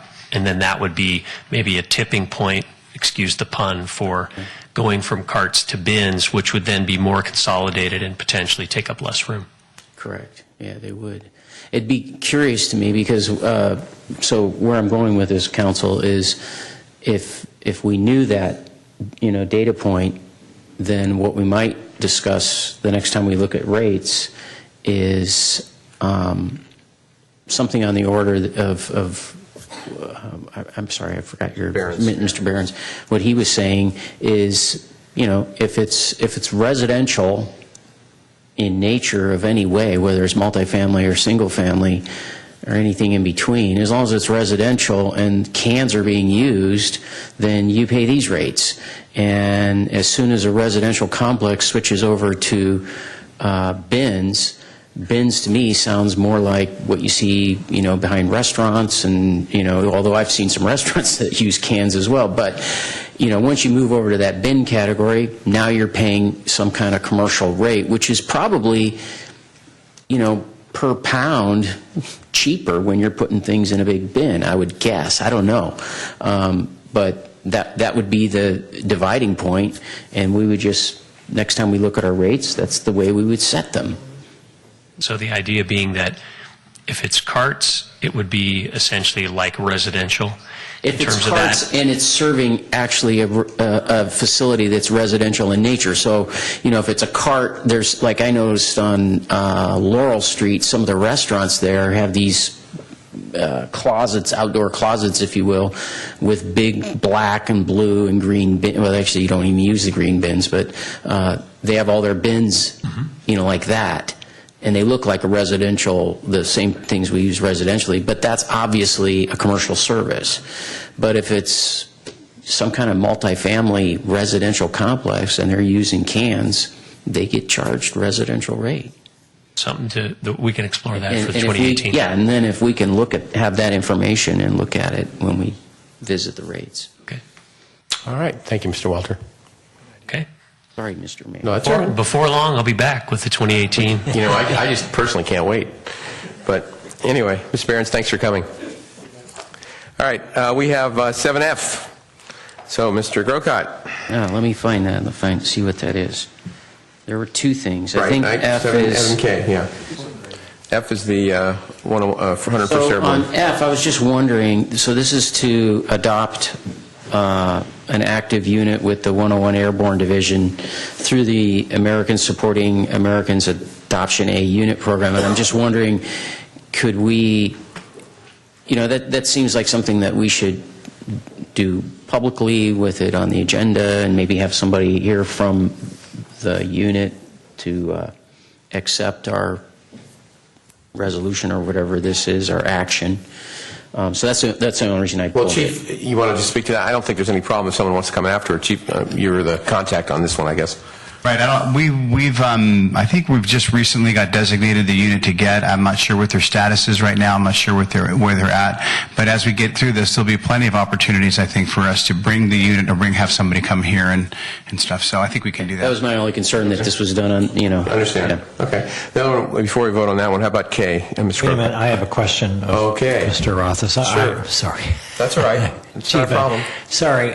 Once this program gets starting, will you be, I would assume you'd be welcoming community volunteers? That would be yes. Right. I know of one. I happen to live with her, so. Okay, very good. She would be interested. All right. Once she finishes her current substitute teaching gig. Thank you.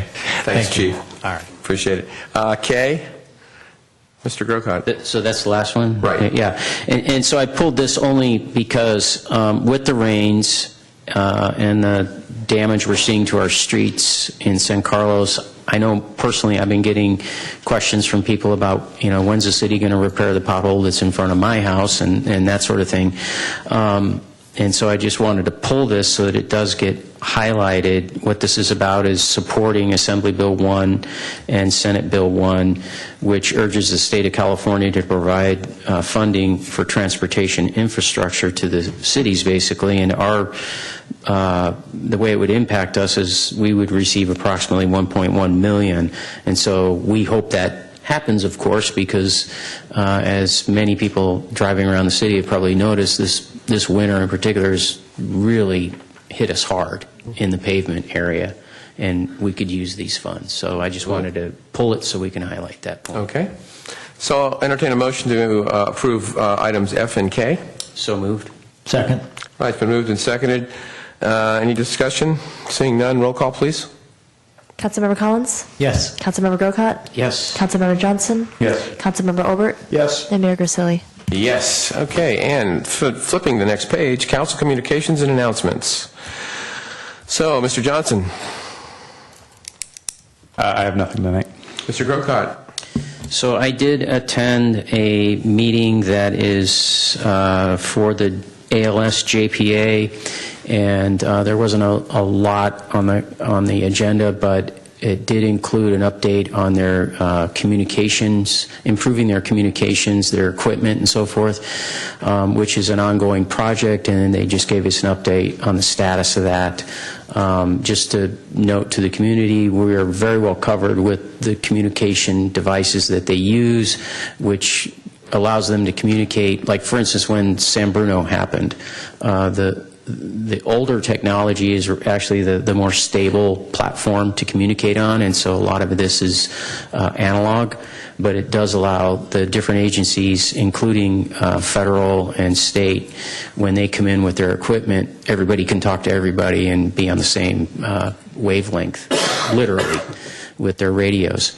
And then because of the member from Belmont who sits on that had requested in some previous meeting that the JPA adopt a reserve policy. That was done, and a reserve amount was set. Although that particular JPA is mostly it's made up of John Oldle and some of his staff, so it's not really an agency that needs a big reserve because they don't have any surprises. They just have 3 or 4 staff members, and that's about it.